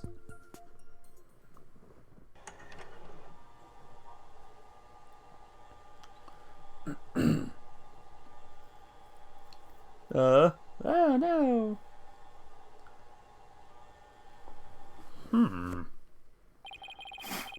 Well, it's only for a split second, so it's hard to catch, but look here. This suspicious shadow must be Chusy. She's using the steel sword she hid behind the curtain during the trick to kill the victim. Now that you mention it, I suppose it does look that way. Objection! This witness is just trying to ram his theory down our throats, Your Honor.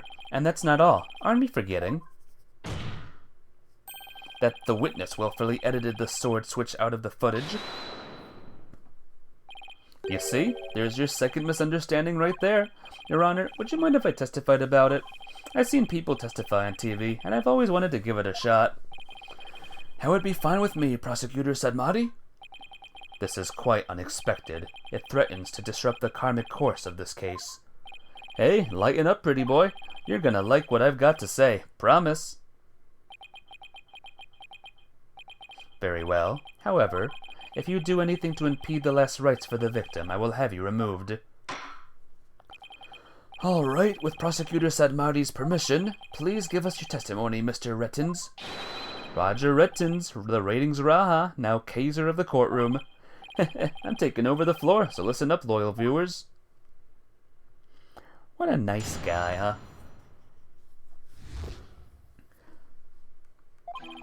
Footage is meant to be edited, I tell you.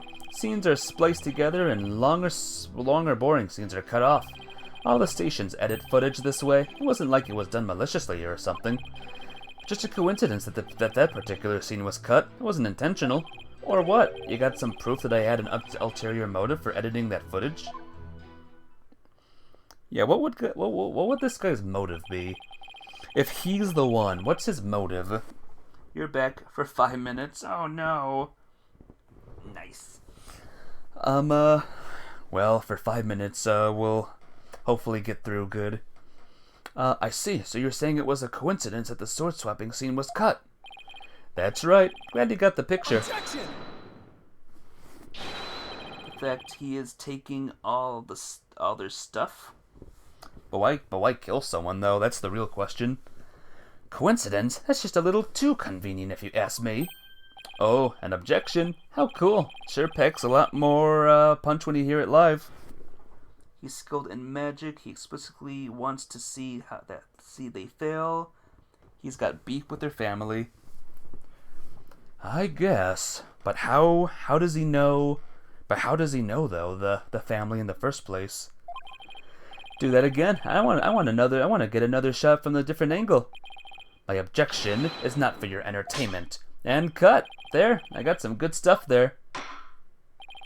Mr. Rettins, filming is prohibited inside the courthouse. Whoops, my bad, Judge. And if the defense has an issue, it can point it out during its cross-examination. Easy. He used to be a magician. He used to be.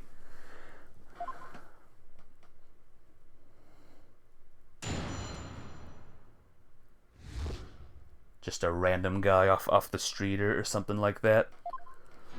Okay, here we go. Blah blah blah blah. Blah blah blah blah. Blah blah blah blah blah. Just a coincidence the particular scene was cut and it wasn't intentional. Hold it!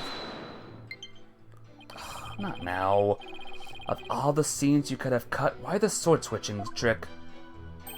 That seemed like too much of a coincidence to me. Oh, so now you're gonna tell me how I'm supposed to edit my programs, big shot? Hard being the boss, kid. You gotta make the tough choices, like which content gets cut. Then let me ask you this. Why exactly did you make such a tough choice in this case? You wanna understand, champ. It's all about artistic vision. I tell you, people tell you how to do your job when they don't know the first thing about it. I may not know TV, but I know evidence law, and boy do I have some for you, champ. I may not be able to show that your selective editing was intentional. However, I know you bear the defendant ill will, and this is the evidence that proves it. It's the... give me a second. The clipboard. Take that! Huh? What's that you got there? This is the contract you had Miss Wright sign just before the magic show. This contract between the first party, Take-Two TV, and the second party, Miss Wright reads, if through the fault of the second party, the show must be cancelled in part or in full, The second party will pay $3 million as compensation to the first party. $3 million? That's a completely unreasonable sum. I couldn't agree more. And of course, Miss Wright doesn't have that kind of money. Nevertheless, Roger Rettens had her sign this unreasonable contract anyway. Or more accurately, he conned her into signing it. Conned her? How did he do that? There's a trick to the clipboard that was used by Miss Wright to sign her contract. There we go. Yep. It houses carbon paper that can secretly copy her signature onto other documents. Oh, come on now. That's quite a nasty accusation you're slinging my way. For starters, you don't have any proof I had anything to do with that carbon paper stuff. Just because Chusi and her agency can't pay up, that doesn't mean I conned her. But $3 million? That's totally out of reach for the average person. In any case, this is important new information. Please add it to your testimony, Mr. Rettens.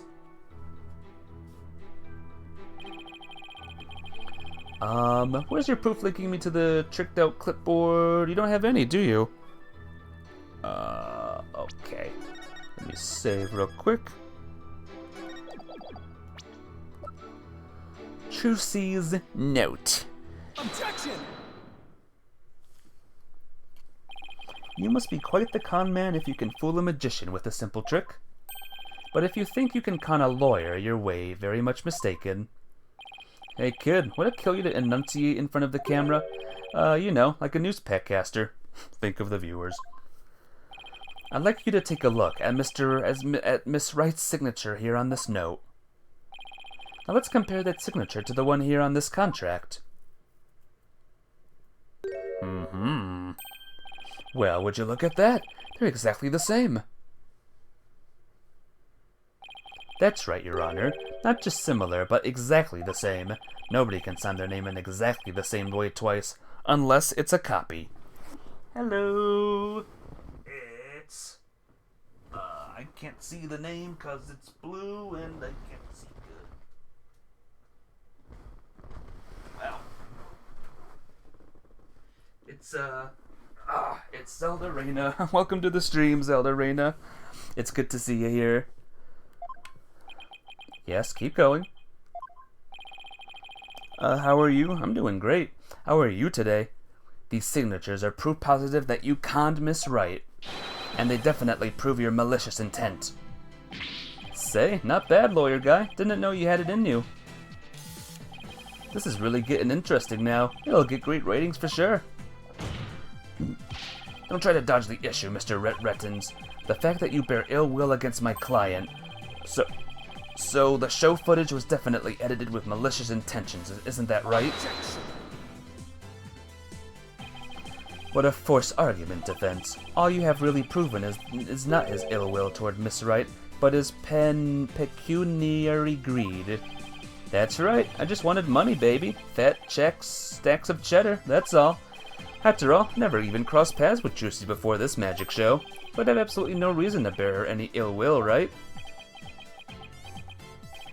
Didn't bear her any ill will, huh? Fat chance. This guy definitely has some major hate for Juicy. Place fourth? What happened, what do you mean by place fourth? You'll see. I'll dig up the dirt and expose the dark heart behind that sweet smile. I'll prove those grammary magicians are all a bunch of lowlifes. You had, Bakball? Is that how you say that? Bakball? What's that? Is that a sport? That's pretty cool if it is. I can't prove it with anything, but the things he said all point to that fact. There must be something between the two of them that give birth to this grudge. Some sort of connection that not even Chusi is aware of. Bocce? Oh, bocce ball. Your Honor, I like to argue that Roger Rettens and Chusi Wright must have crossed paths before. There must be some hidden connection between them. Hidden? Connection? What is it now? Just what are you getting at, Mr. Justice? It is futile to even ask, Your Honor. Surely it is just another one of the defense's feckless claims. Objection! Bocce? You played it before? I never heard of it until now. There are so many sports I've never heard of, guys. My gosh, what is wrong with me? You don't seem to have a very high opinion of me, but once you hear my argument, you'll wish you'd taken me a whole lot more seriously. Will I really? Very well then. Do proceed. Did you figure something out, Apollo? Nope, not a thing. What? That was just some good old-fashioned bluffing, courtesy of Mr. Wright's fine training. I hope you know what you're doing. BRB? Alrighty. Bocce ball is a weird one. I bet. If you're going to make such a bold claim, Mr. Justice, I hope you're ready to elaborate. It's a form of lawn bowling. I never heard of lawn bowling, actually. I just know of bowling. Alright, we gotta get through this case, guys. We gotta get through it. I think Renton is a magician, too. That sleight of hand trick Mr. Renton did during the recess earlier. Filming is prohibited inside the courthouse. Do you want me to get the bailiff? Huh? Filming? What are you talking about? I don't even have a camera on me. Who is this magician? Why is he against Trucy so much? Does anyone know? What if Mr. Rettins is a magician too? What if? I believe it's up to the defense to fill in the blanks, not me. Well, if he is, he may have had some contract with Miss Wright somewhere along the way.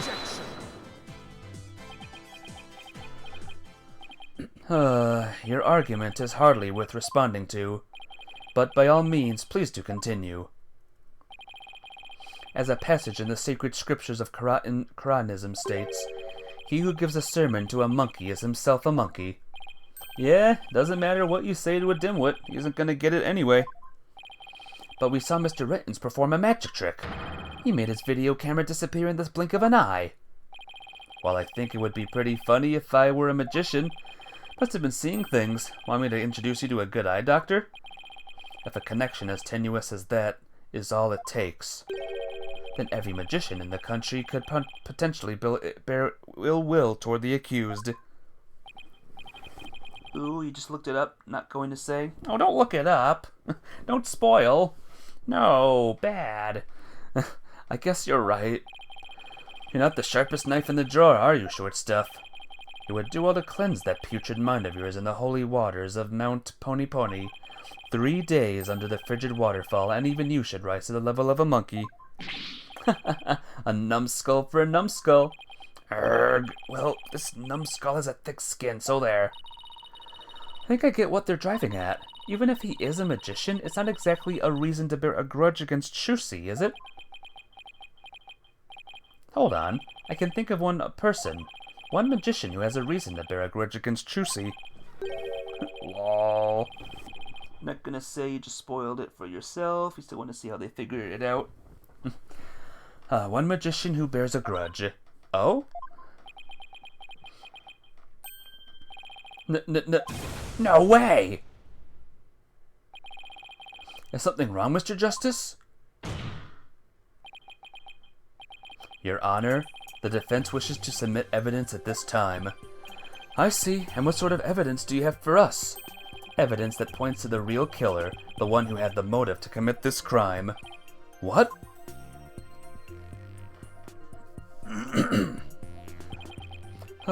And what have you come up with this time, defense? Trucy Wright is the sole heir to Troop Gramarye and its name. This puts her square in the crosshairs of one particular magician. And this piece of evidence points to that one person with a grudge against Miss Wright. It's this. Take that! And who exactly are you naming, Mr. Justice? 13 years ago, the great Mr. Reeves belonged to Troop Gramarye. OT, you'll never guess what? What? What's up? What happened? But then, the group ousted him, and Mr. Reeves vowed to get revenge on them someday. And what better way to accomplish that than through the ruination of their sole heir?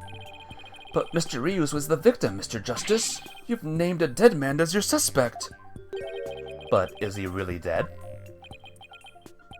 What do you mean, is he really dead? If the fact that Mr. Ryu's is the victim and is what's throwing you off, then how about we consider this possibility? What if the man who died on that stage yesterday wasn't Mr. Ryu's?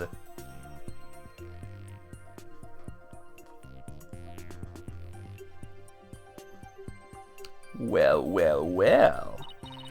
What? You mean the victim was an imposter? Not Mr. Ryu's? Then what about the real Mr. Ryu's?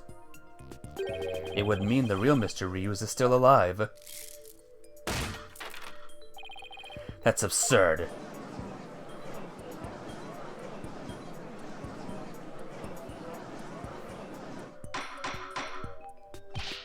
Mr. Justice, who is the real Mr. Ryu's if not the victim of this case?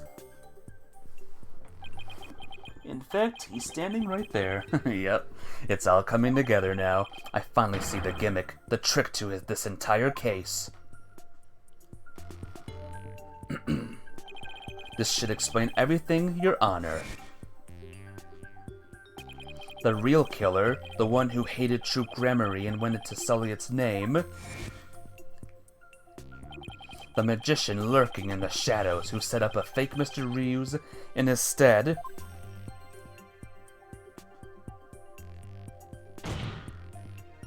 The real Mr. Ryu's is... the fake Mr. Ryu's. No, it's this guy. Take that!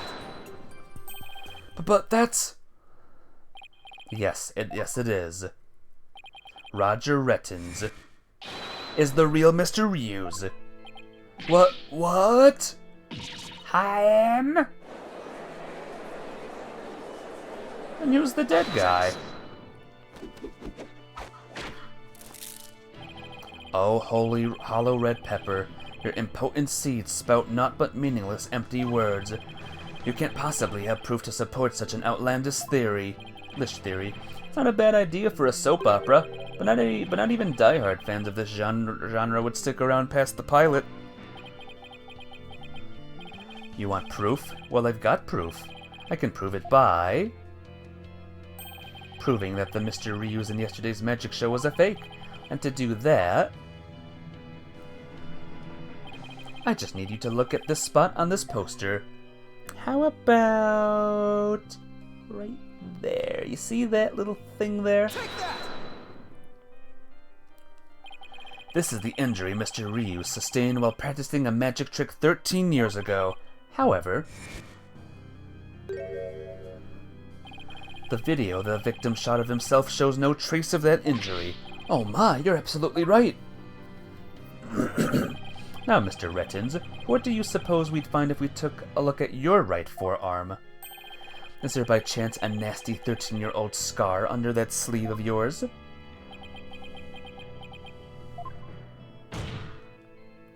Well, Mr. Rettins, why don't you roll up your sleeve and let the court have a look? Or are you hiding something else up there?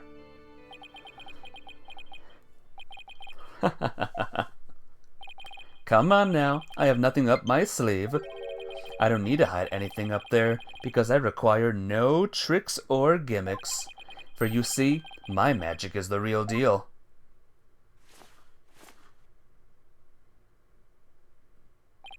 Is this what you were hoping to see? Oh, there it is! The scar! Just as I thought.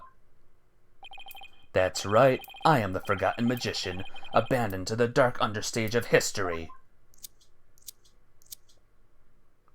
The great Mr. Ryu's. This is totally absurd.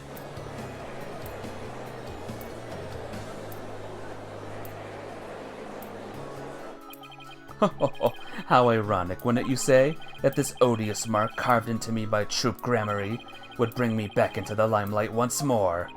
Strange are the karmic threads before me. If the witness is the real Mr. Ryu's, then who is the victim who perished in the magic show? He was but a fan. I met him on one of my programs several years ago. He said he had become a magician out of admiration for the great Mr. Ryu's. In confidence, I told him my true identity and let him take on my mantle. And when did this man take over for you?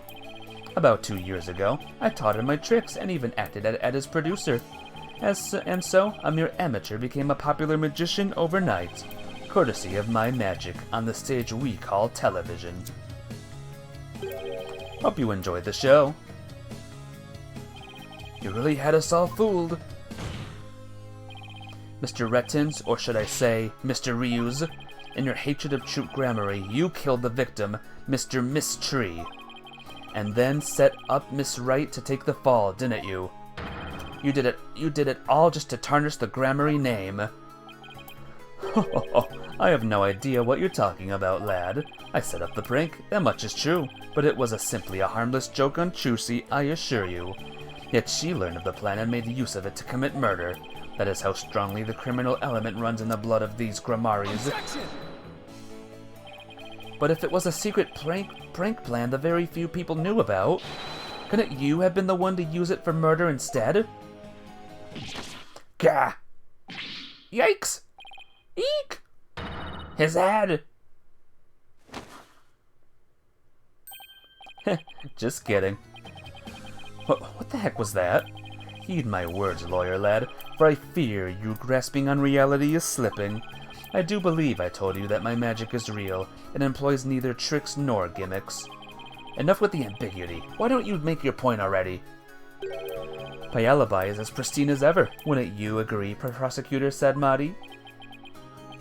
Yes, I suppose that is correct. The witness does have a solid alibi. What?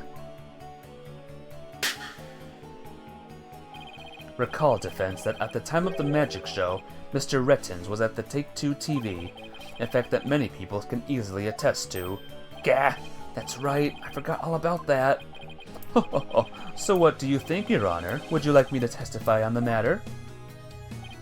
Yes, I think you'd better. Please tell the court more about your alibi. Very well then, on with the show. Are you watching, Magnifique Gramarye? The time has finally come for my magic to snuff out your precious pedigree. This gramarye line will be no more. I'm going to change controllers real quick, because the current ones are what we call dying. Let me switch them up real quick. Here's a magic trick, guys. You ready? Abracadabra or whatever. I have new controllers. No, I don't want to play Skyrim. I was at the TV station at the time of the Penrose performance. I was busy working on another TV program. I could spare no time for the magic show. Do ask my staff if you doubt my claim. And there it is, a simple and perfect alibi. No tricks, no gimmicks, just the truth.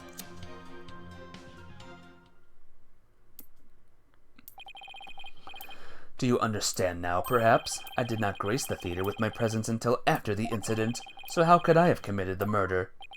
His staff did say he was there at the station, so it sure does sound like a rock-solid alibi. But this can't be right. That can't be right.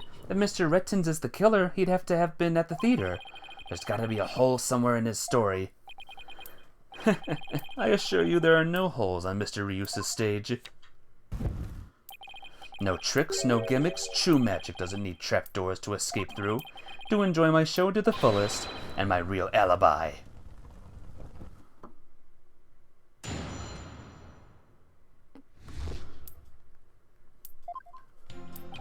I was at the TV station at the time of the Penrose performance. But you did come to the theater eventually, isn't that right? Indeed. Anxious to see how the show was progressing, I made my way to the theater. Let's see. My journey took about 10 minutes by car. Could he actually have been at the theater during those 10 minutes, killing the victim? Allow me a stab at reading your mind. Aha! Could I have been at the theater during those 10 minutes, killing the victim? How in the... But no, I took a taxi. The driver can attest to that. Feel free to call the taxi company if my word does not satisfy you. The driver is a big fan of the ratings, Raha. I even gave him my card. He gave the driver his card? That was very clever of him. You might as well give it up, lad. Questioning a real magic is the fool's errand.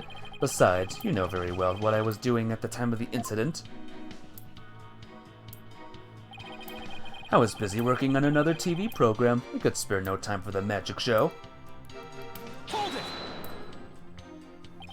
What was this other TV show you were working on? My own special project, you see. One moment. Perhaps this is more appropriate. It's a Ratings Raha special production. Yeah, hang loose, baby. It's called Desperation Regeneration. He switched personas just to say that? What's the show about? Washed-up has-been singers and comedians get together and play musical chairs. The winner of the game is given a second chance at their career. A priceless prize for chumps who washed up too early in life. Sounds great, right? Wow, what a great person he is, huh? You don't believe him? Yeah, I don't believe him either. You're back. Welcome back, Mafia babe. I don't know if you heard, Mafia, but this is Mr. Ryu's, the person who was killed. He's alive. Sounds great, right? Might I suggest you appear on that show, Mr. Justice, as the ex-lawyer who used to make ridiculous bluffs in court and faded sadly into obscurity. And let the Ratings Raha produce my TV debut? Not in this lifetime. You did actually. Isn't it crazy? You have great reactions. Who knows? TV might be your true calling. Hey, whose side are you on? In any case, I was overseeing production of this program during the Penrose performance. Do ask my staff if you doubt my claim. Hold it! How do we know those staff members aren't in cahoots with you? I make it my business to perform solo. My magic has neither need nor want of assistance. After all, one of them could reveal the secrets behind my magic, could they not? So he doesn't trust anybody, huh? He's the complete opposite of Chusi. Kind of reminds me of another, person on the stand a long time ago. Kind of reminds me of one Matt Ungard. Am I right? There were many people there in the studio audience who saw the witness as well. Even if he had been able to persuade his own staff to cover for him, he could not have convinced so many complete strangers to do the same. He really has made a rock-solid alibi for himself. Yeah, it's almost too good, you know? It's eerie how perfect it is. Has it all been revealed to you now? And there it is, a simple and perfect alibi. No tricks, no gimmicks, just the truth. Hold it! Alas, we don't have an honor-bound assassin to help, ding this guy. Yeah, very true. Fortunately though, he's not our defendant. Haha, I've got it. Do you have a brother? A brother that looks exactly like you, maybe? Again with the twins business? You think the audience will let you get away with this using the same gimmick twice in a row? If you do not believe him, defense, why not investigate for yourself? Though I am sure your efforts will prove to be thoroughly fruitless. Yeah, I guess the twins theory is a little far-fetched.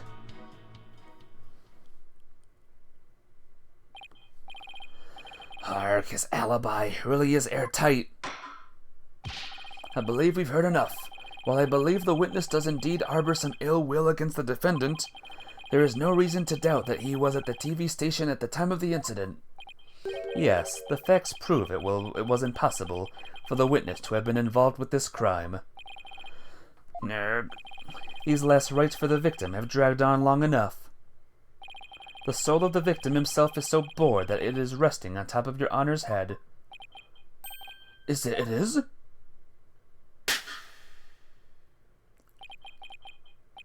The time has come.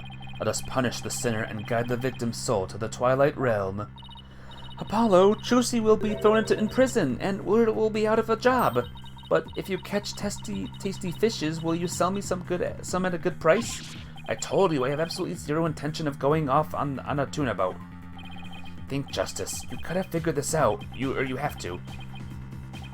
It's no use. I can't find a single flaw, so what now? Behold my never-ending magic show. Come for the awe-inspiring showmanship of the great Mr. Ryu's, and stay for my grand illusion until the end of time.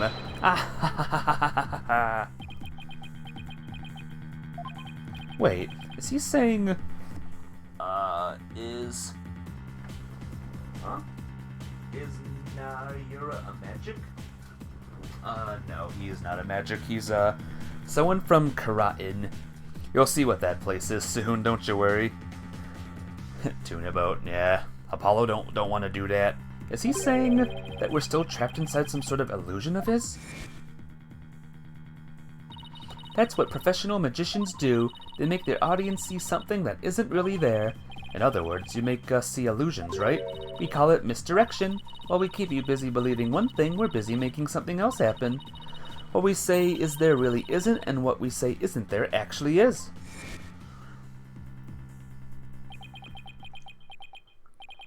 Could it be?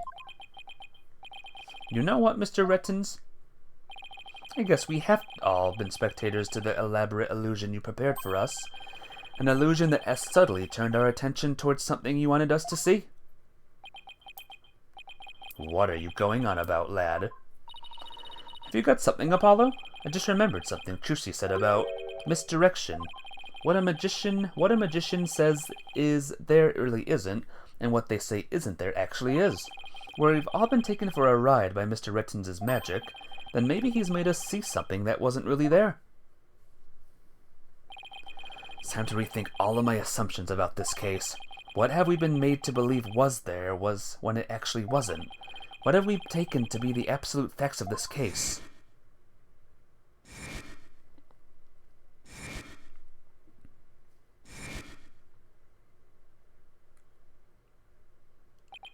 If I reevaluate the validity of all these things, then just maybe... Athena, there's something uncanny about this case. Okay, what is it?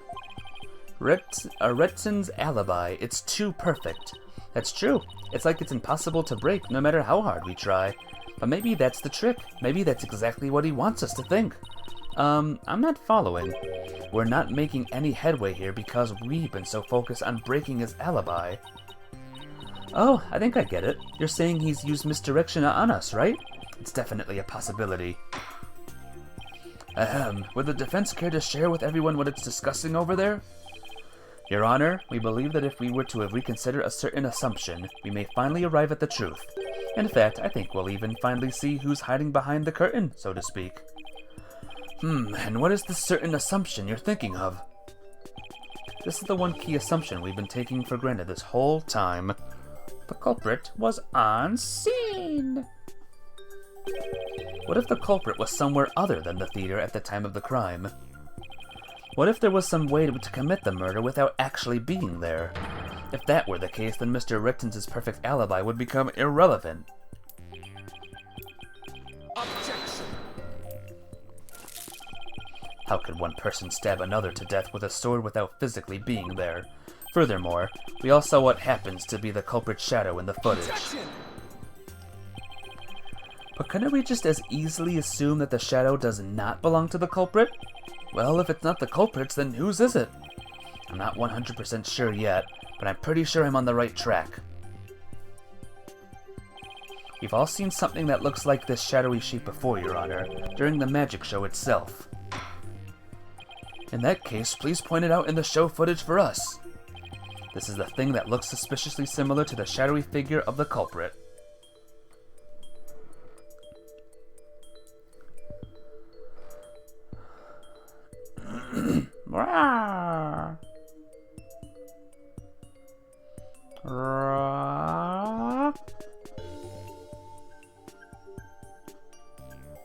Talk, talk, talk, talk, and hold it.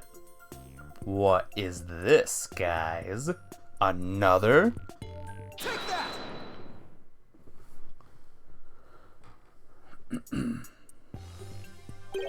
Doesn't this shadow resemble the suspicious shadowy figure? Now that you mention it, it does, doesn't it? Miss Wright, could you identify this shadow for the court? Let's see, I believe that's Mr. Hat's shadow. It's from when he's being pulled up from the stage to the catwalk overhead by wire. Then, could this shadow that's shown later in the footage be Mr. Hat too? No, that's not possible. After Mr. Hat was pulled up to the catwalk, he stayed up there. In other words, the second shadow is from some other figure being pulled up. Some other figure? I'm afraid you'll need to be more specific than that, Mr. Justice. He's right. We've come this far. Just have to figure it out from the clues I have on hand. What is the second shadow shown in the footage? It's the Save My Game footage. Alright, give me a second.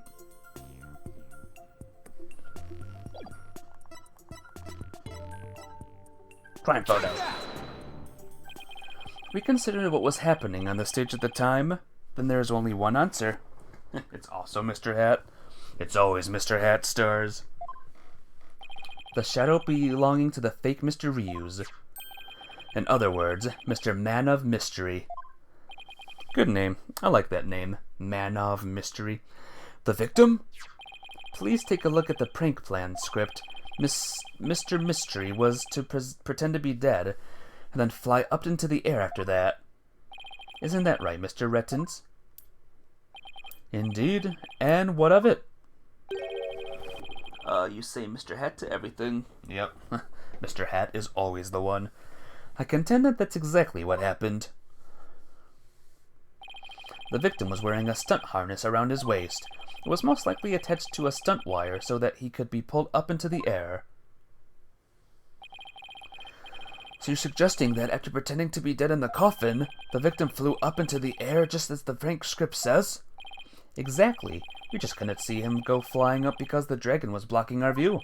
And that last trick, ladies and gentlemen, is the true piece de resistance of the culprit's murderous magic show. Grr. Don't tell me you've got it all figured out? Yes, I think so. We can just look beyond Mr. Rittens' last bit of misdirection. We should finally be able to see the real truth. The victim must have been pulled up to the catwalk, just like Mr. Hat. And it hit the cushion up there with a considerable force. Just have to figure out what else happened up there at that time. Are you ready to elaborate, Mr. Justice? Yes, Your Honor, I'm ready. In that case, please answer me this. Why did the culprit make the victim fly up into the air like that? To murder him.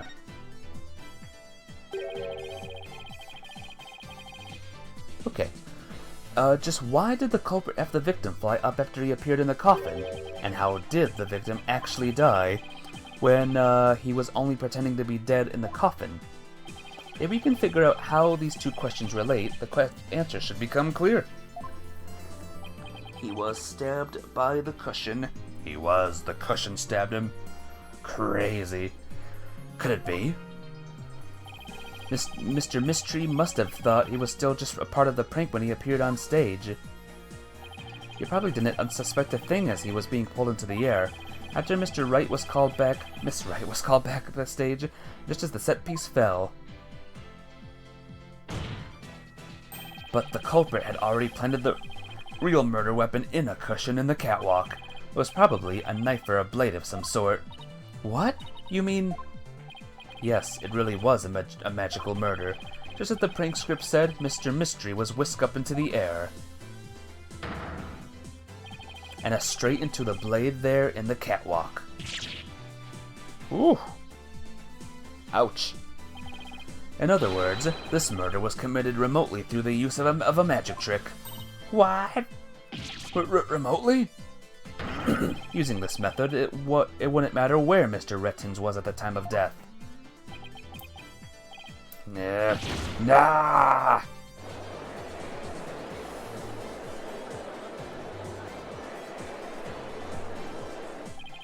But how exactly does it work for Mr. Justice? Mr. Justice, not for. Whoa. Just before the murder occurred,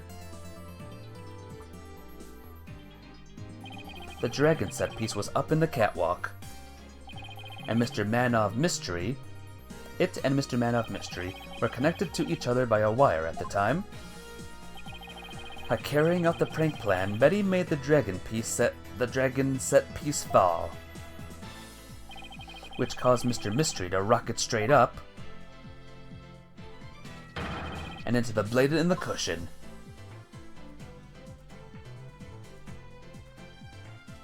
The cushion was high up enough to be hidden from the audience's view. That's why nobody saw the blade. Nah. Oh, then that big gash in Mr. Hat's cape. That blade must have been set up overhead sometime before the magic show. Mr. Hat must have been slashed by it too when he was pulled up to the cushion. I can't believe it. I had no idea. I was told that Trucy would freak out if I made the set piece fall. That's the only reason I did it. You were used, Betty. Roger Rettins used you. I thought he was my little puppet to be bossed around, but it was the other way around. After the incident occurred, Mr. Rettins arrived at the theater. He is so strange. He is strange. After the incident, Mr. Rettins arrived at the theater. He got the murder weapon and swapped the rubber sword with the bloodied steel one. That's also when he lowered the victim's body down to the stage. But how did he have time to do all that? When the set piece fell, the audience was evacuated from the building. He was able to do all those things after the fact because there was no one around to see. A horrific murder camouflaged by a spectacular magic show? That sounds like the kind of murder only a magician could pull off. As long as the show proceeded as it was scripted, Mr. Mystery was doomed to die. That's why it was you, Mr. Rettins, who killed the victim, all the way from the TV station. The prank plan, or should I say murder plan, proves your murderous intent.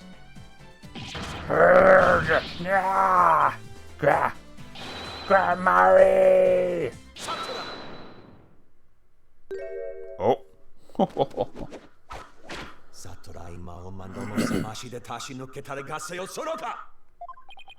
Enough. You dim-witted, ignorant, imbecilic, putrid red pepper. He can't possibly have a counter-argument to make. Talk about not knowing when to let it go and move on. Do you have a rebuttal or something, prosecutor said, Marty? No blade of any kind was found in the catwalk, which means you have no evidence to support your theory. But Mr. Rettins retrieved it after the fact. What is he saying? Good question, my friend, good question. Which still leaves you with no way to prove your wild, fantastic remote murder theory. But without proof, does it not make more sense to believe that the murder was committed there on the stage? That's where the bloodstained sword was found after all. That is a very good point. As the only person who could have committed the crime there on that stage, Trucy Wright remains the prime suspect. It would appear that what you call truth is a little more than a cheap parlor trick. In the end, you have done nothing to prove the accused's innocence. It is time at last to let it go and move on. Gurk.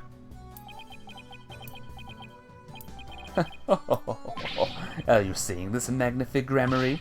My magic is exacting punishment on your granddaughter. The gramarye name is done for. Apollo, we need to hit them with a decisive piece of evidence here. I know, that's just what I was thinking. Mr. Justice, do you or don't you have anything to prove that the witness committed this remote murder you proposed? Of course I do, Your Honor. This entire incident was carried out exactly according to the script. Right, so theoretically, there should be no evidence for us to find or use, which means our best bet is to see if something unscripted happened. There's gotta be something Rettins couldn't have foreseen, and once I find it, that's how I'll expose his murderous trick. Get ready, Mr. Rettins, because I'm about to reveal the secret to your magic. He's your second favorite prosecutor? Prosecutor said Marty. He is pretty cool. There are no tricks or gimmicks here, just some good old-fashioned logic. Ooh, here we go. At long last, as the magic show went as scripted, the murder would happen without fail. Everything in this case was carefully planned so that no evidence would be left behind. Still, one thing happened, and that definitely wasn't in the plan. But part of the magic show wasn't a part of the show's original thingy. It was this one. Whoa! Bonnie made a mistake. Bonnie made a mistake during Trucy's escape trick. Which mistake did Bonnie make during the magic trick? It was her life choices. Okay, guide, thank you. Oh, it's for some hilarious dialogue. No, I should never say a person's life choices are a mistake. I'm sure she can be a great magician someday if she works hard at it. Good luck, Bonnie. Anyway, getting back to the case. What was it that Bonnie did during Trucy's escape trick? Oh, I got an award for that. Lol. It's actually... Okay, Mr. Hat's positioning.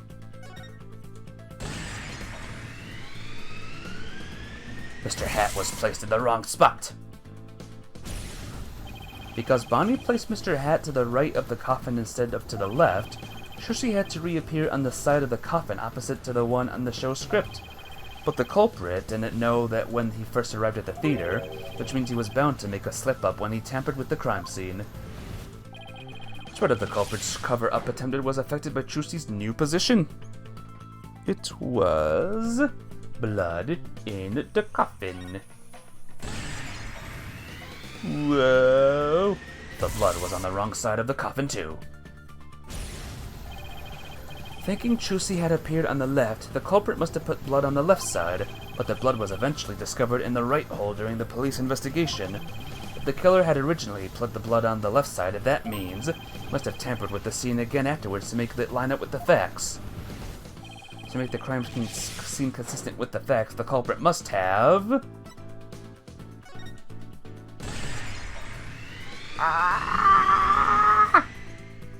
The culprit swapped the coffin sides.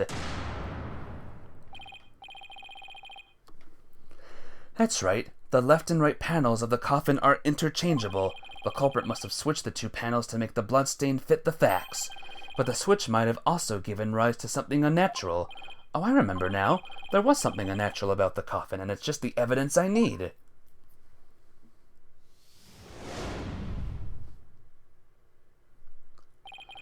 Sorry, Mr. Rettins, but I have some very conclusive proof of your guilt.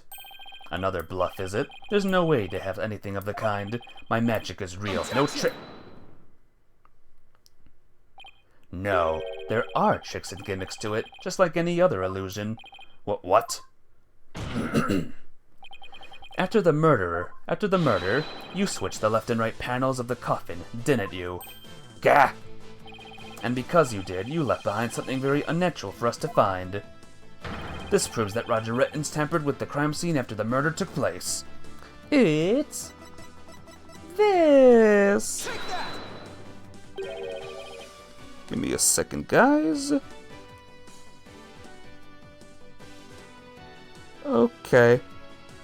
I can now officially go to the Twitch app and actually read chat good. So, give me a second. The fingerprinting results? What about the fingerprint is unnatural? Let's take a look at the prints the victim left inside the coffin, shall we? If the victim was facing forward in the coffin, his prints should have looked like this. However, what we found was... they were facing the opposite direction. It's quite unnatural for the prints to be facing this way, wouldn't you agree? Ah! It is strange, isn't it? But how did they get it this way? They got this way because the culprit thought the magic show had gone according to script. The culprit thought Mr. Hat would be on this left side of the coffin, and that Mr. Wright would also pop up to the left of the coffin, as per the show's script. He then assumed that she had thrust the sword into the hole on the left side of the coffin. That's why he put blood in the left hole when he was trying to cover up his crime. But sometime after leaving the bloodstain, the culprit must have realized his mistake. He found out that, due to Bonnie's mistake, Mr. Hat was to the right of the coffin. And that despite the script, Miss Wright had thrust the sword into the hole on the right. In short, the hole was with the blood in it was on the side opposite to the one Trucy used. To make the blood's location fit the facts, he had to tamper with the evidence yet again. so he tried to cover his tracks by switching the coffin's left and right panels. Oh, and that's how the fingerprints in the coffin ended up backwards. Because the culprit switched the two side panels around, the prints ended up facing the opposite direction. You're eating sugar, wafer, strawberry. Ooh, sounds good, Zelda Reina. Sounds tasty. But instead of going to all that trouble with the panels, why didn't the culprit just wipe the blood away and redo it on the other side? I'm afraid that wouldn't have worked, Your Honor, because of a little something called luminal testing. Ah, right, luminal, I almost forgot. Luminal can detect trace amounts of blood even if it's been wiped away, right? That's right.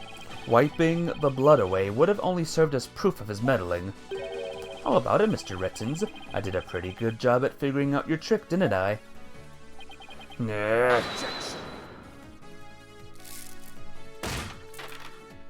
Juicy Wright could have done the same just as easily. You have no proof that it was this witness who tampered with the evidence. Objection! Ah, but I do have proof. What? A person who was in the magic show would never have made the mistake of putting the blood on the wrong side. Least of all Miss Wright, who surely would have remembered she was on the other side. Oh my, you're absolutely right. Why, you impudent. I'm sure you realize this by now, Prosecutor Sadmati, that your claim that Miss Wright is the culprit just doesn't hold up. Feh, you and that accused are most certainly bound for hell. Really? Miss Wright and I? Because I think you're the one with a ticket there for trying to convict an innocent girl. Gah.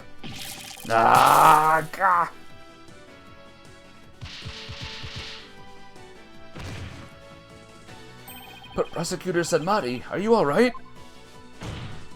Mama's telling you dye her hair with the extra dye. Oh no. You're poor. You, I guess, Mafia Babe? As for the true culprit, he is someone who knew how the show was supposed to go but didn't actually see it, and someone who had the chance to tamper with the crime scene after the incident. And the only person who fits the bill is you, Roger Rettins. Grammary. All the secrets to your tricks have been revealed. And with no tricks left, I'm afraid your show has been cancelled. Permanently. Let it be known, guys, out of all of the breakouts in this game, I think this one's my favorite one. All of my secrets have been revealed, you say?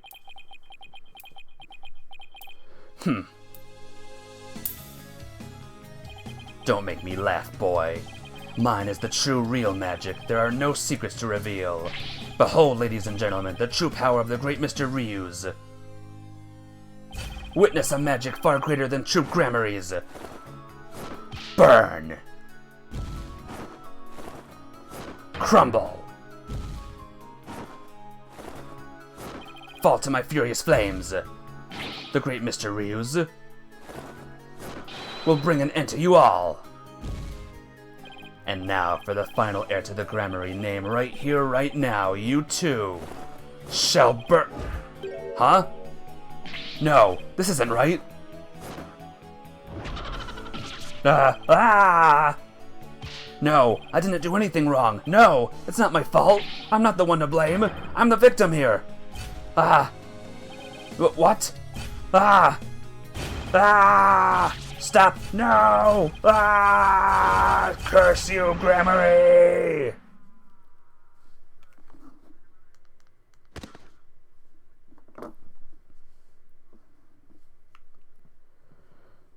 I told you. Isn't that awesome? What is happening? Magic is happening. Where do you get the backdrop? Don't ask. Curse those Grammaries. It's all because of them. Even now they wound me. Curse them all to the abyss.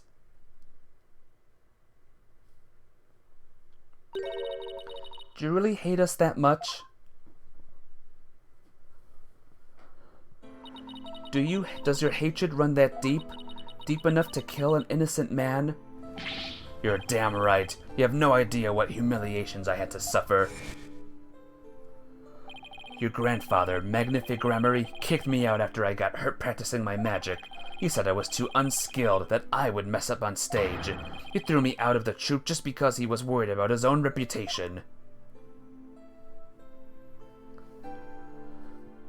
Since I was but a child, it was always my dream to become a great magician.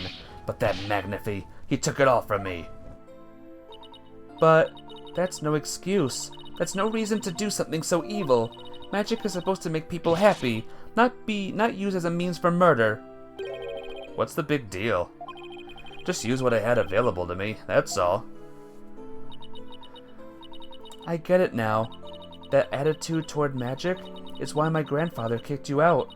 You don't deserve to call yourself a magician. He was on a phone call with your friend. Cool. Hope it was a good call. Don't deserve? I don't know about that. After all, you were completely taken in by my magic, were you not? If not for that lawyer over there, you would be on your way to prison as we speak. You're right. I didn't see through your tricks. You see? So in the end, Troupe Grammary was defeated by the great Mr. Ryuz. Ho ho ho. You're not fit to lecture me from on high, Trucy Wright. You don't even deserve to call yourself a magician, you naive greenhorn. It was? Good.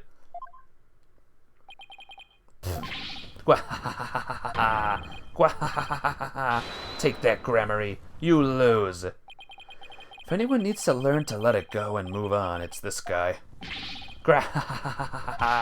This court and my prison can both burn in the flames of my creation. Bailiff, take Mr. Rittens away, and bring a fire extinguisher just to be safe.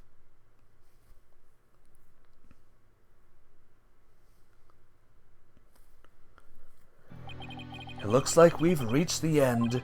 I feel as though I've been watching a grand magic show. It was close, but we just barely made it through somehow. Huh? Why does Trucy look so down? Miss Wright? Yes, Your Honor. I'm about to announce my verdict. Can I see that wonderful smile of yours? That smile of a true entertainer, as I do? Yes, Your Honor. Now then, this court finds the defendant, Trucy Wright, not guilty. Yay! Woo! 2 cases down, guys.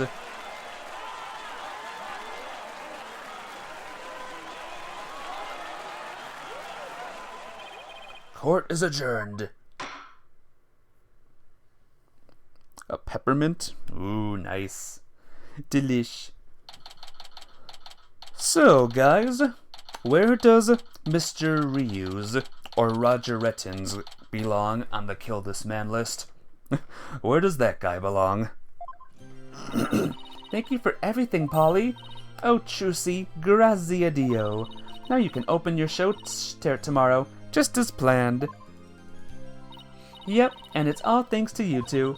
Oh, but now that Mr. Ryuz is gone, I'll need to find somebody to replace him. I don't like the way she's looking at me. Number 1, says Zelda Reyna. What does everyone else think? Trucy, I'm so sorry about everything. Hey, what are you apologizing for? Roger Rittens used us. We're victims too. Even made me an accomplice to murder. But, Petty, we have to take some of the blame for this too, you know. Even if we didn't know he was planning to kill Mr. Mystery, we did cooperate with him. It's all my fault, isn't it? Neither one of you is to blame. Only one in the wrong is the person who used magic to commit murder, Roger Rettins. Don't you think I know that? Say what you want, but don't think for a second that I don't still hate you. I guess she really does hate me. But, Betty, why? Used to be a huge fan of Trucy's. Hey, shut up. Always hated her. Really? But if we hadn't seen Trucy's magic show, we never would have tried to become professional magicians ourselves. Speak for yourself. But Betty, you still have her autograph from that date? Just shut up. Was she acting that way this whole time because she secretly loves Juicy? Wow, Juicy, I never knew that being the best could be so tough. Come on, Bonnie, we're leaving. We have to get ready for tomorrow's show. Hee hee, you're really excited about performing with Juicy again, aren't you? That's not true, so zip it, dummy.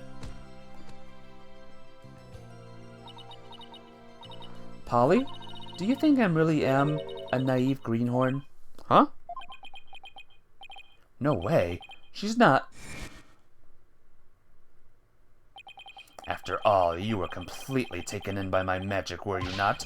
If not for that lawyer over there, you would be on your way to prison as we speak. You're right. I didn't see through your tricks. You see, so in the end, Troop Gramarye was defeated by the great Mr. Ryuz. Ho ho ho ho, you're not fit to lecture me from on high, Trucy Wright. You don't even deserve to call yourself a magician, you naive greenhorn. Trucy, don't tell me you're thinking of taking what Retin said to heart. Well, maybe a little. I didn't see through his tricks and I let myself be taken in by his magic. I can't trust myself anymore. Maybe he was right to call me a greenhorn. You shouldn't take stock in his words. He doesn't even know the first thing about you. Huh? You're a wonderful Gramarye magician. You should be proud of yourself. Thank you, Apollo, but what makes you say that? I know you're a wonderful Gramarye magician because of this. What is a greenhorn? Like a noob or something? A newbie? The notebook. My grandfather's notebook? The Gramarye Creed. A true entertainer always keeps a smile on their face. When you performed your magic trick in court today, you showed the world your dedication to your troop's creed. Even through all the jeering, you kept a smile on your face and won the crowd over. You are everything Magnifi could have hoped for in an heir. You're a great magician, Trucy. A great magician? Me? You really are. That's why you don't have to worry about what Retin said. Oh, Polly, thank you. Still, I couldn't have done it without you. I would have lost my nerve if I had been alone up there. But I was able to keep on smiling because of you. Me? I remembered what you said to me in the detention center. After all, you're sure you swapped the swords, right? Yes, I remember doing it. Then I just know it wasn't your fault, Juicy. But, how can you say that? You don't have any proof it wasn't me. I mean, I know you're a great lawyer, Polly, but... I believe in you, Juicy, and I believe in your skill as a professional magician. So I'm going to prove your innocence. Don't worry, you're going to be fine. Your words were what kept me going. Apollo, thank you from the bottom of my heart. Now I can be everything I was meant to be. Juicy's real smile is the best. I'm so glad I could help make that happen. Emma? I'm really sorry, Juicy, for everything. But why? Well, I wasn't able to convince Prosecutor Sadmati what a good person you are. And I had to testify against you, too. You have nothing to apologize for. You were just doing your job. You're too kind. Oh, I don't know about... Huh? Is something wrong, Emma? Oh. Oh. Prosecutor Sadmati, what are you doing here? Detective Sky. Yes? I require your forensics expertise in order to close this case. Come, let us go. Wait, Prosecutor Sadmati! The trial is over, Mr. Justice. You and I are strangers once more, with no further need to interact. Strangers? Have you really forgotten all about me? What?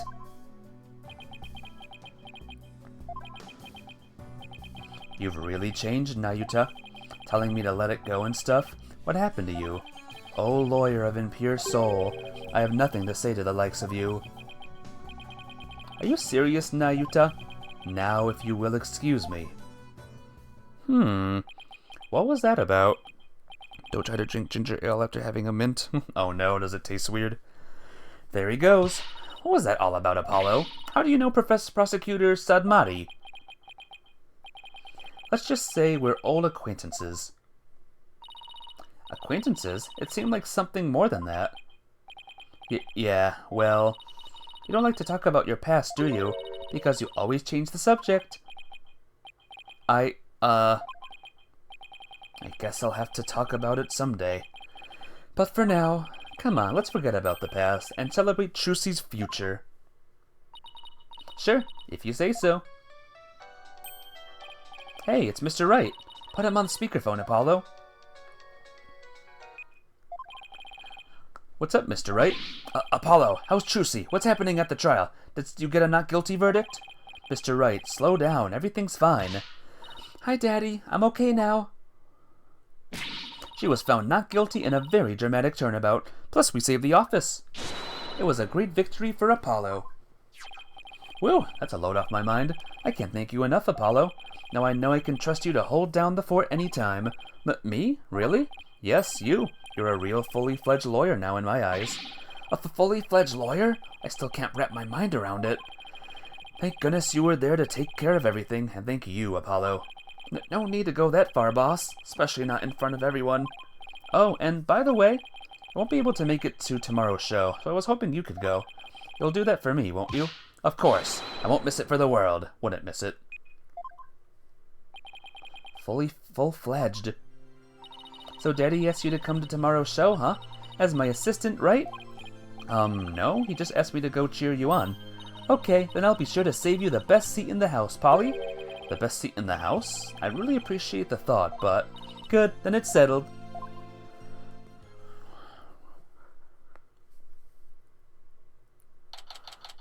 What's the best seat in the house, I wonder, guys? What could it be? Objection! I should have known.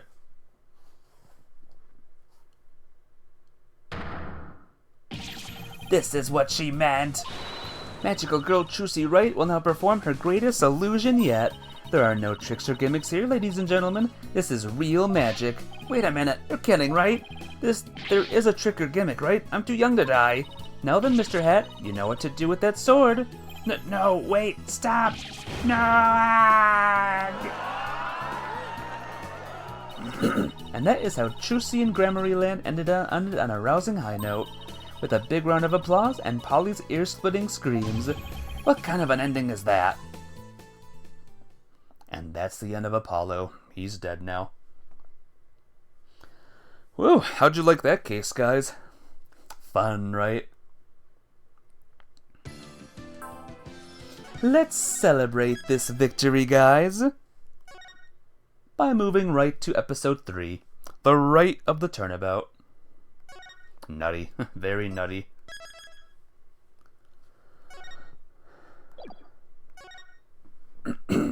Episode 3. Rip Apollo. Wakey wakey, 201. Got some more questions.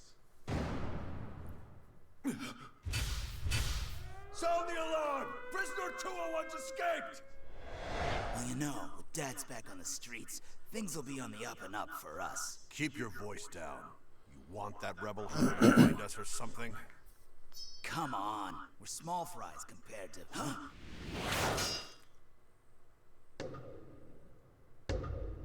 Oh.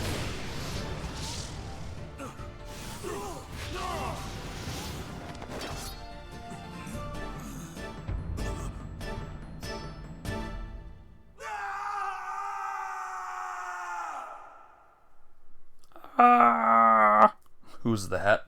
Good question. Who is that? Welcome back to Karatin, everyone. Welcome back to Temple. Another fine day in the kingdom of Karatin. It's so peaceful here. I can't believe it's been 2 weeks already, but this place is really starting to grow on me. Still.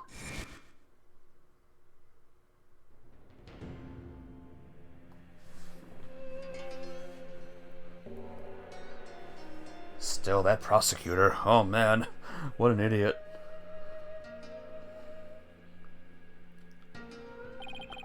Sure was a rough start. Now to do what I came here to do. to see Maya. Her long ascetic training is finally coming to an end. But before it does, she said something about one less rite she has to perform today. Mr. Wright! It's Albie again. He's back. Happy Rocky! Hey Albie, happy Rocky. Oh, you mastered the traditional greeting of Karatin. I don't know about that, but I guess all that practicing is paying off. Have you gotten used to life at the temple?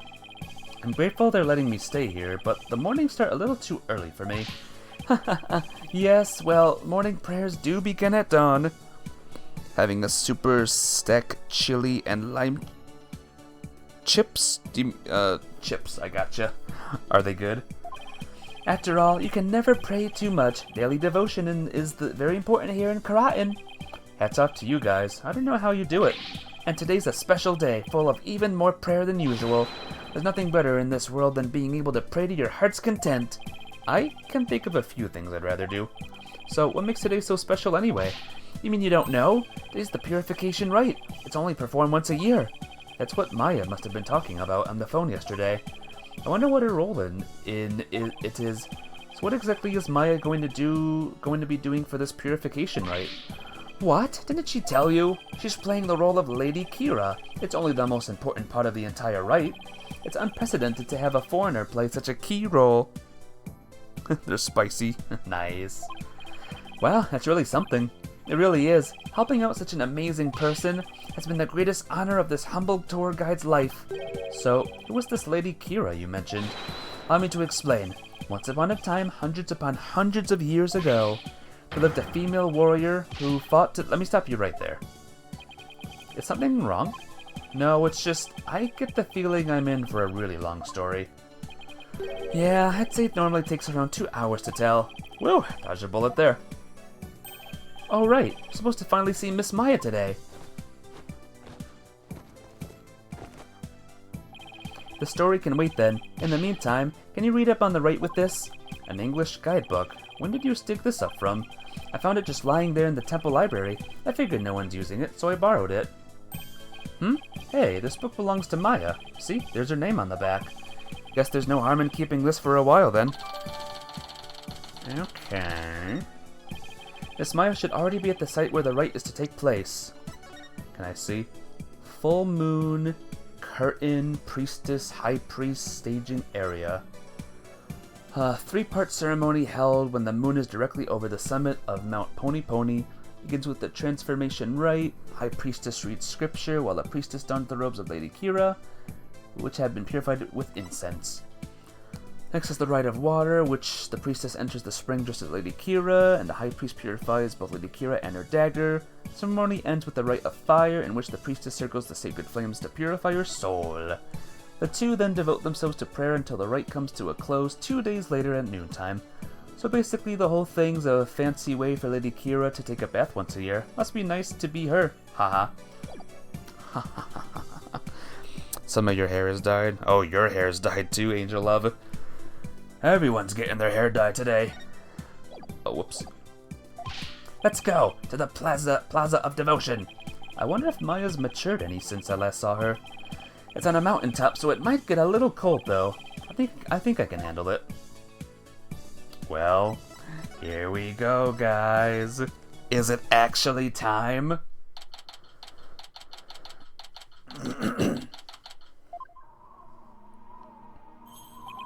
Brr, it's so cold. It's like the air itself is made of ice.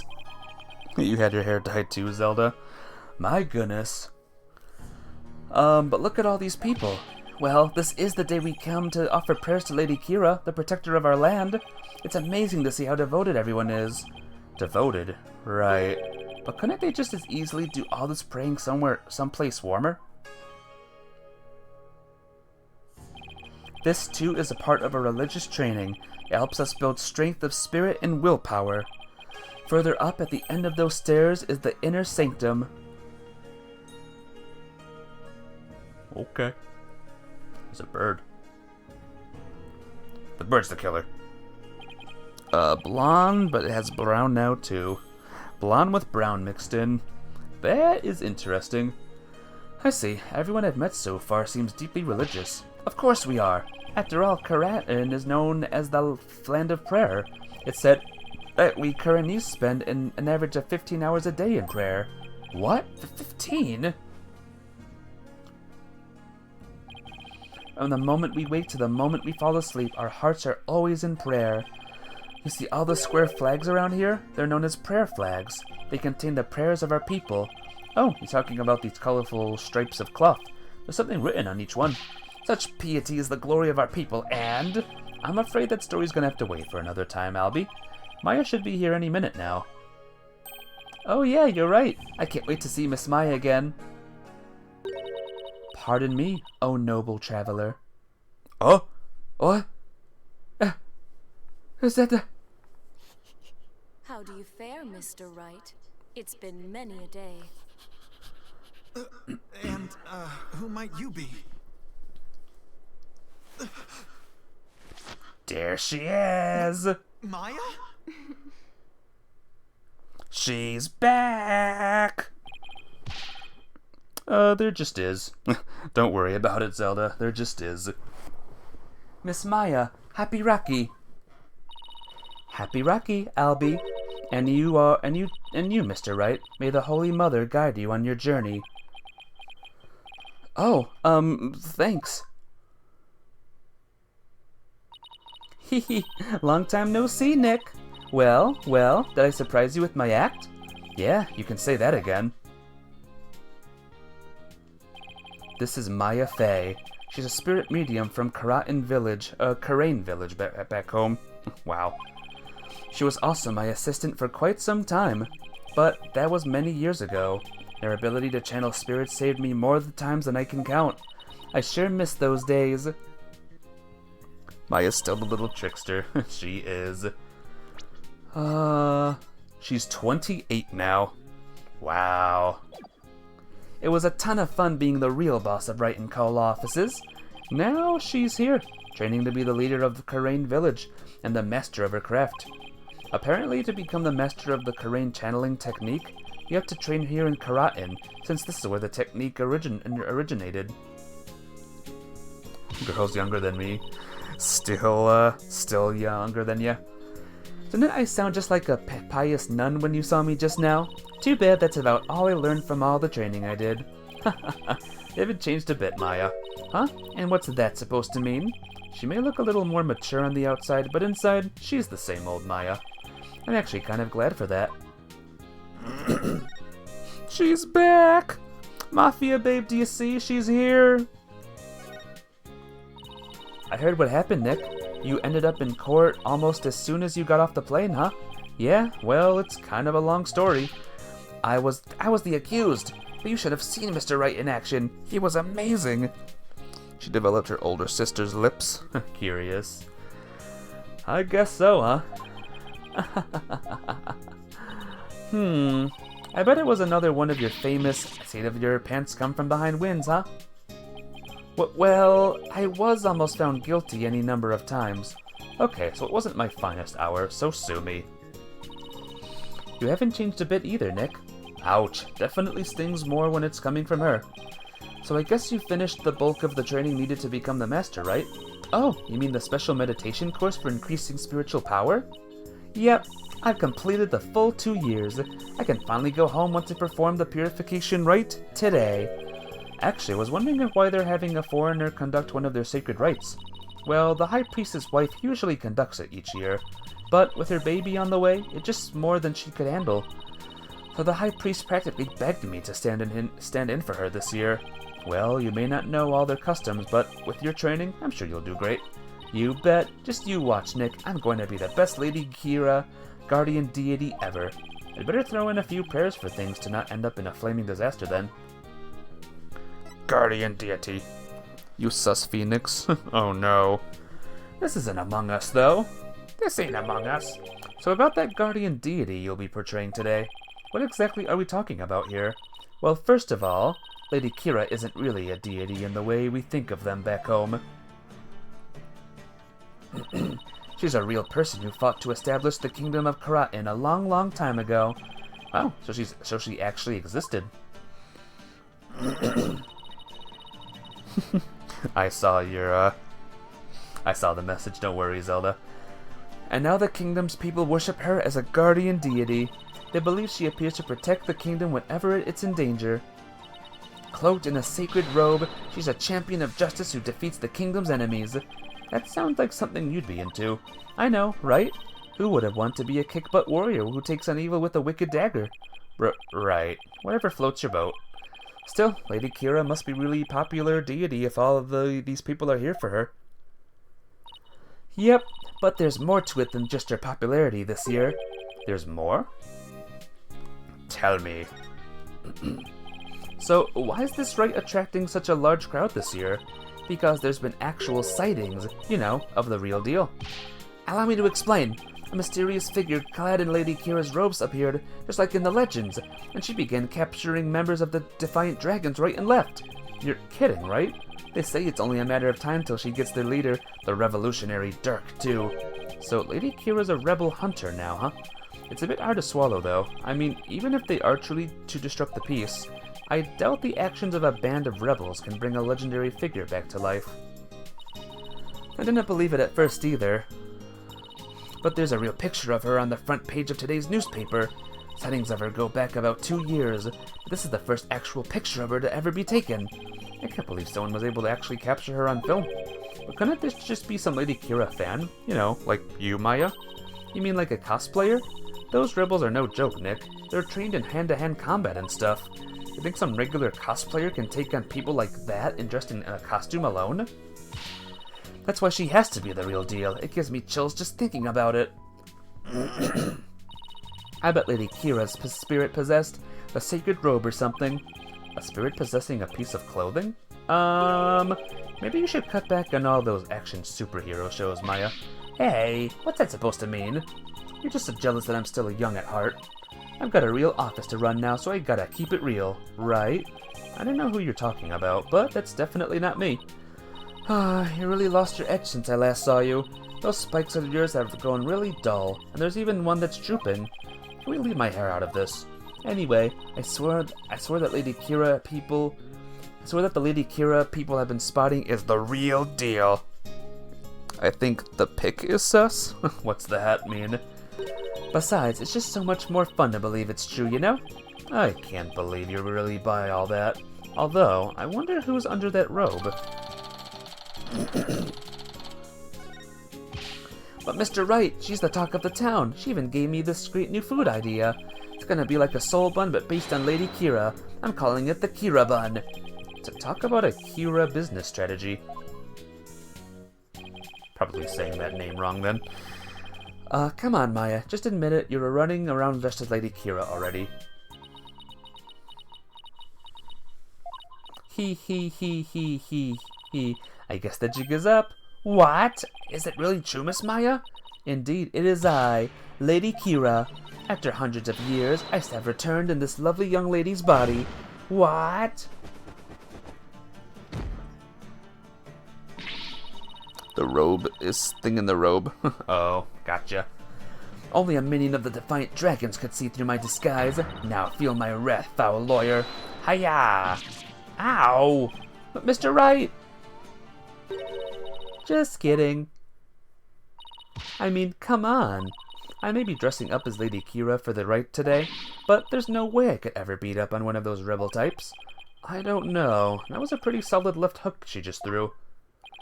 Oh, you were just trying to be funny. You really had me going there for a second. No one can be that naive, right? He's just a kid. Well, I hope you enjoy playing superhero at the Wright today. Ooh, when you put it that way, I'm even more hyped about it now than I was already. Jangle. Oh, I hear the sound of the High Priest's footsteps. I better get going. His footsteps? During the Wright, he wears these really big bells on his ankles. That way I know he's coming. Pretty handy, right? Well, see you later. I doubt there actually meant to be a stop slacking warning system for you, Maya. Miss Maya is always so bright and cheerful. Yeah, I'm glad to see she hasn't changed. As in, at all. I wonder if this means her training's been off or not. I hope not.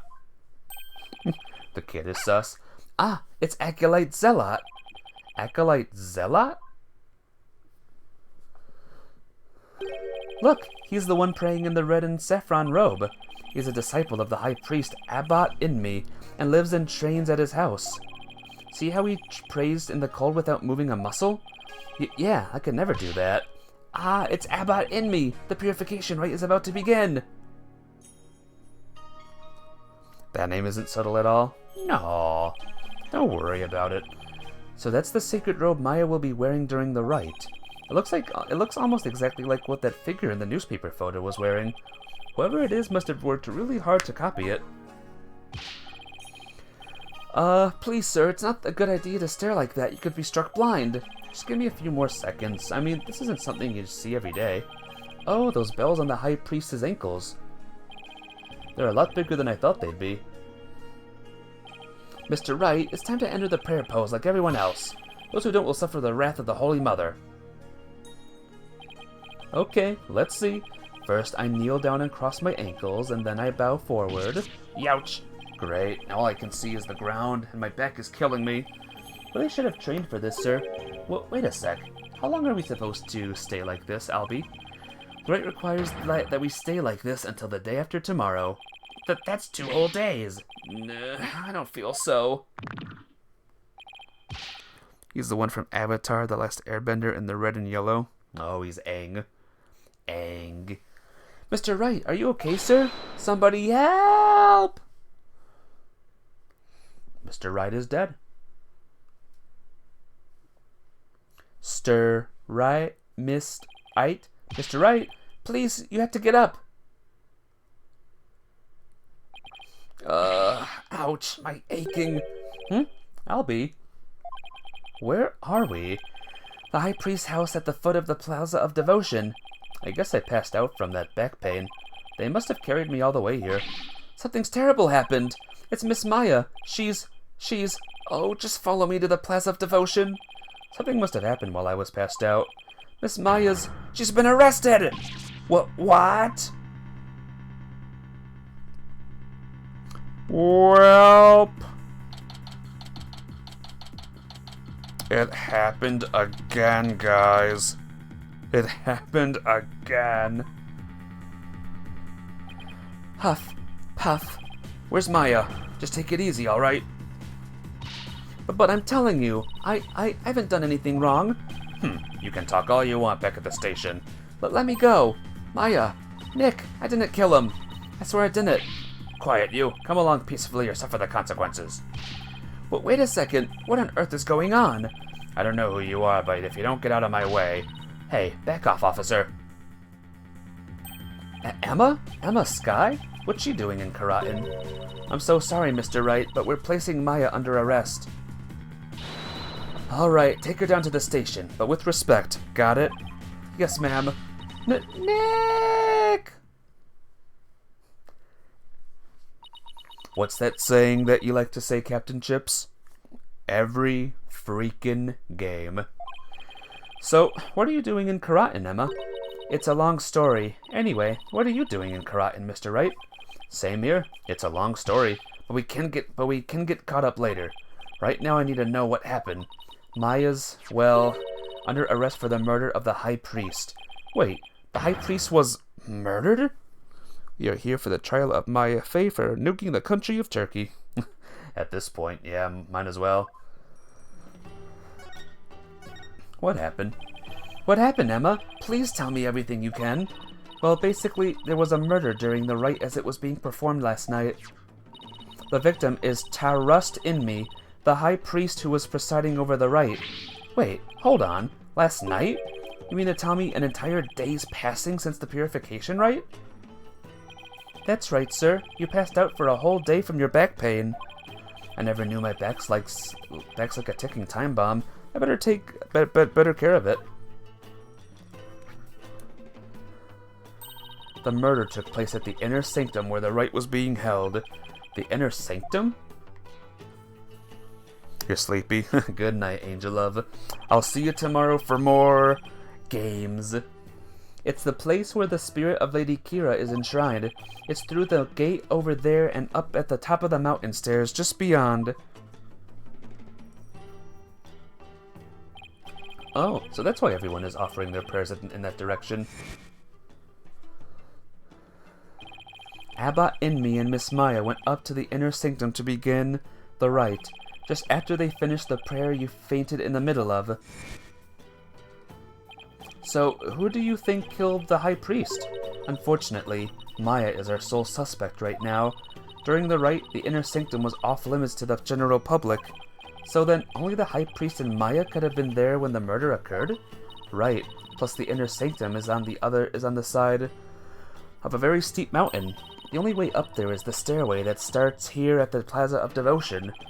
So that's why she's been arrested. Also, the crime scene was only discovered after Maya came down alone. She's the one who told the worshippers in the plaza that the High Priest was dead. And she made a police statement to that effect, so she was the first one to discover the body. Well, that definitely doesn't help. It makes it even less likely that someone else was there at the crime scene. Mr. Wright, sir, are you going to defend Miss Maya? Yes, of course. There's no way she killed anyone. Yeah, I don't believe it either. She's been framed. Again. By like, how many times now?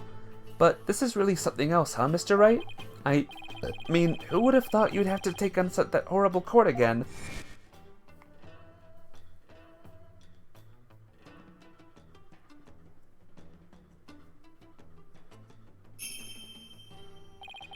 Tell me about it. I never thought I'd have to go through another trial, where the divination seance determines all and defense lawyers are unwelcome. Emma! So, what brings you here, Emma? Back in the US, I was working a case with an international prosecutor from Karatin. He told me this is where I could see the latest techniques in international forensic science. I can't believe I fell for it. I mean, just look at this place. Like we've gone back in time. I look forward to seeing you find the evidence in place of that is the Declaration of Independence with a giant wad of chewing gum stuck to it. Oh yeah, you're gonna like it. You're gonna like the end game of this game. Yeah, I can't say I've been impressed with the police work I've seen so far. Still, he said he takes on cases from around the world, so maybe next time you'll have one in a major city somewhere. It's like this prosecutor has taken a liking to you, Emma. After all, it's not every day a prosecutor takes a detective with them overseas. I wonder, he's calm and kind and almost always has a smile on his face, but it's hard to tell what he's really thinking. This international prosecutor, is he the one who handled Chusi's case? Yes, he is. I take it he'll be the prosecutor on this one too. Yes, Prosecutor Sadmadi's already been assigned. Prosecutor Sadmadi? Polkonka! You know him, Albie? Of course, everyone in Karatin does. He's a highly revered individual, both as a prosecutor and a monk. Do you play Roblox? No. Sadly, no. Not my kind of game. Sadly, Zelda. If you go up against Prosecutor Sadmadi, you'll incur, the Holy Mother's wrath. But it's my job to, as a lawyer. Oh, right. Sorry. Just great. Prosecutor who's also a revered monk in that deeply religious country. This trial's shaping up to be even more uniquely Karani than the last one. I'm not sure I should be saying this, but he's a formidable opponent. Yeah, I heard Apollo had a really tough time, so I better give it everything I've got. Anyway, I'm glad you're here, Emma. They treat lawyers like criminals here. Come to think of it, Prosecutor Sadmadi mentioned something to that effect. Not sure how much I can help, but I'll do what I can. Really? Are you sure you aren't going to get in trouble for helping the enemy? Gulp. Didn't come down on me pretty hard when I tried to help Chusi in the last trial. Let's just say, I'll help where I can. Thanks, but don't go getting yourself in trouble on my account, okay? Prosecutor Sadmadi sounds pretty strict. So first things first, let's start with this. Hot off the press, it's the High Priest's autopsy report. Cause of death was blood loss from an abdominal wound delivered by a bladed weapon. The victim bled to death from a deep stab wound to the abdomen. The murder weapon is believed to be Lady Kira's Warbad dagger. Warbad dagger. Good. It's used during the rite, however. The dagger has yet to be found. Lady Kira's dagger, huh? I think Maya mentioned something about a dagger. Who would have wanted to be a kick-butt warrior who takes on evil with a wicked dagger? Right. Whatever floats your boat. Do you like, the one guy's name, by the way? tar rust in me. The pun names, guys, the pun names. And isn't that rebel hunter posing as Lady Kira also armed with a dagger? Of course, hers must be a replica, right? Would it be okay for me to go take a look at the crime scene, Emma? The police have already wrapped up their investigation, but the location itself is off limits to the general public, so I'm not sure. Emma, please, I'm begging you. Just like the police, I need access if I'm to mount a viable defense. All right then. Leave it to me. I'll explain the situation to Prosecutor Sadmati and the police later. Thanks, Emma. You have quite the climb ahead of you, so be sure to watch your step. Wait, you're not coming with me? Oh no, I'm not climbing up there again. No way. Is that really that bad? I wonder if my back can handle it. You gotta go to the inner sanctum? Oh, you're so lucky, Mr. Wright. Better than the last guy. Please, love and understanding. Why don't you join me, Albie? That's crazy talk, sir. If a commoner like myself were to set foot in there, I'd surely be cursed for all eternity. And don't forget, I'll be your guide here, too. Because the inner sanctum is off limits for you, huh? Oh well, guess I'll just have to face this with all by my lonesome. By the way, what about all these people still praying here? Aren't they going to go home? The customs of this rite require that they not move from this spot until tomorrow afternoon. Doesn't faze them to have the police milling about. Some of them are even off-duty cops. Wow, I guess this is what it's like to live in a deeply religious society, huh? Well, let's get to the inner sanctum. See you later, Zelda. Thank you for coming, my friend. It was good to see you again. Hope to see you tomorrow for some Skyrim. Whoa. Look at this place. And look who's there.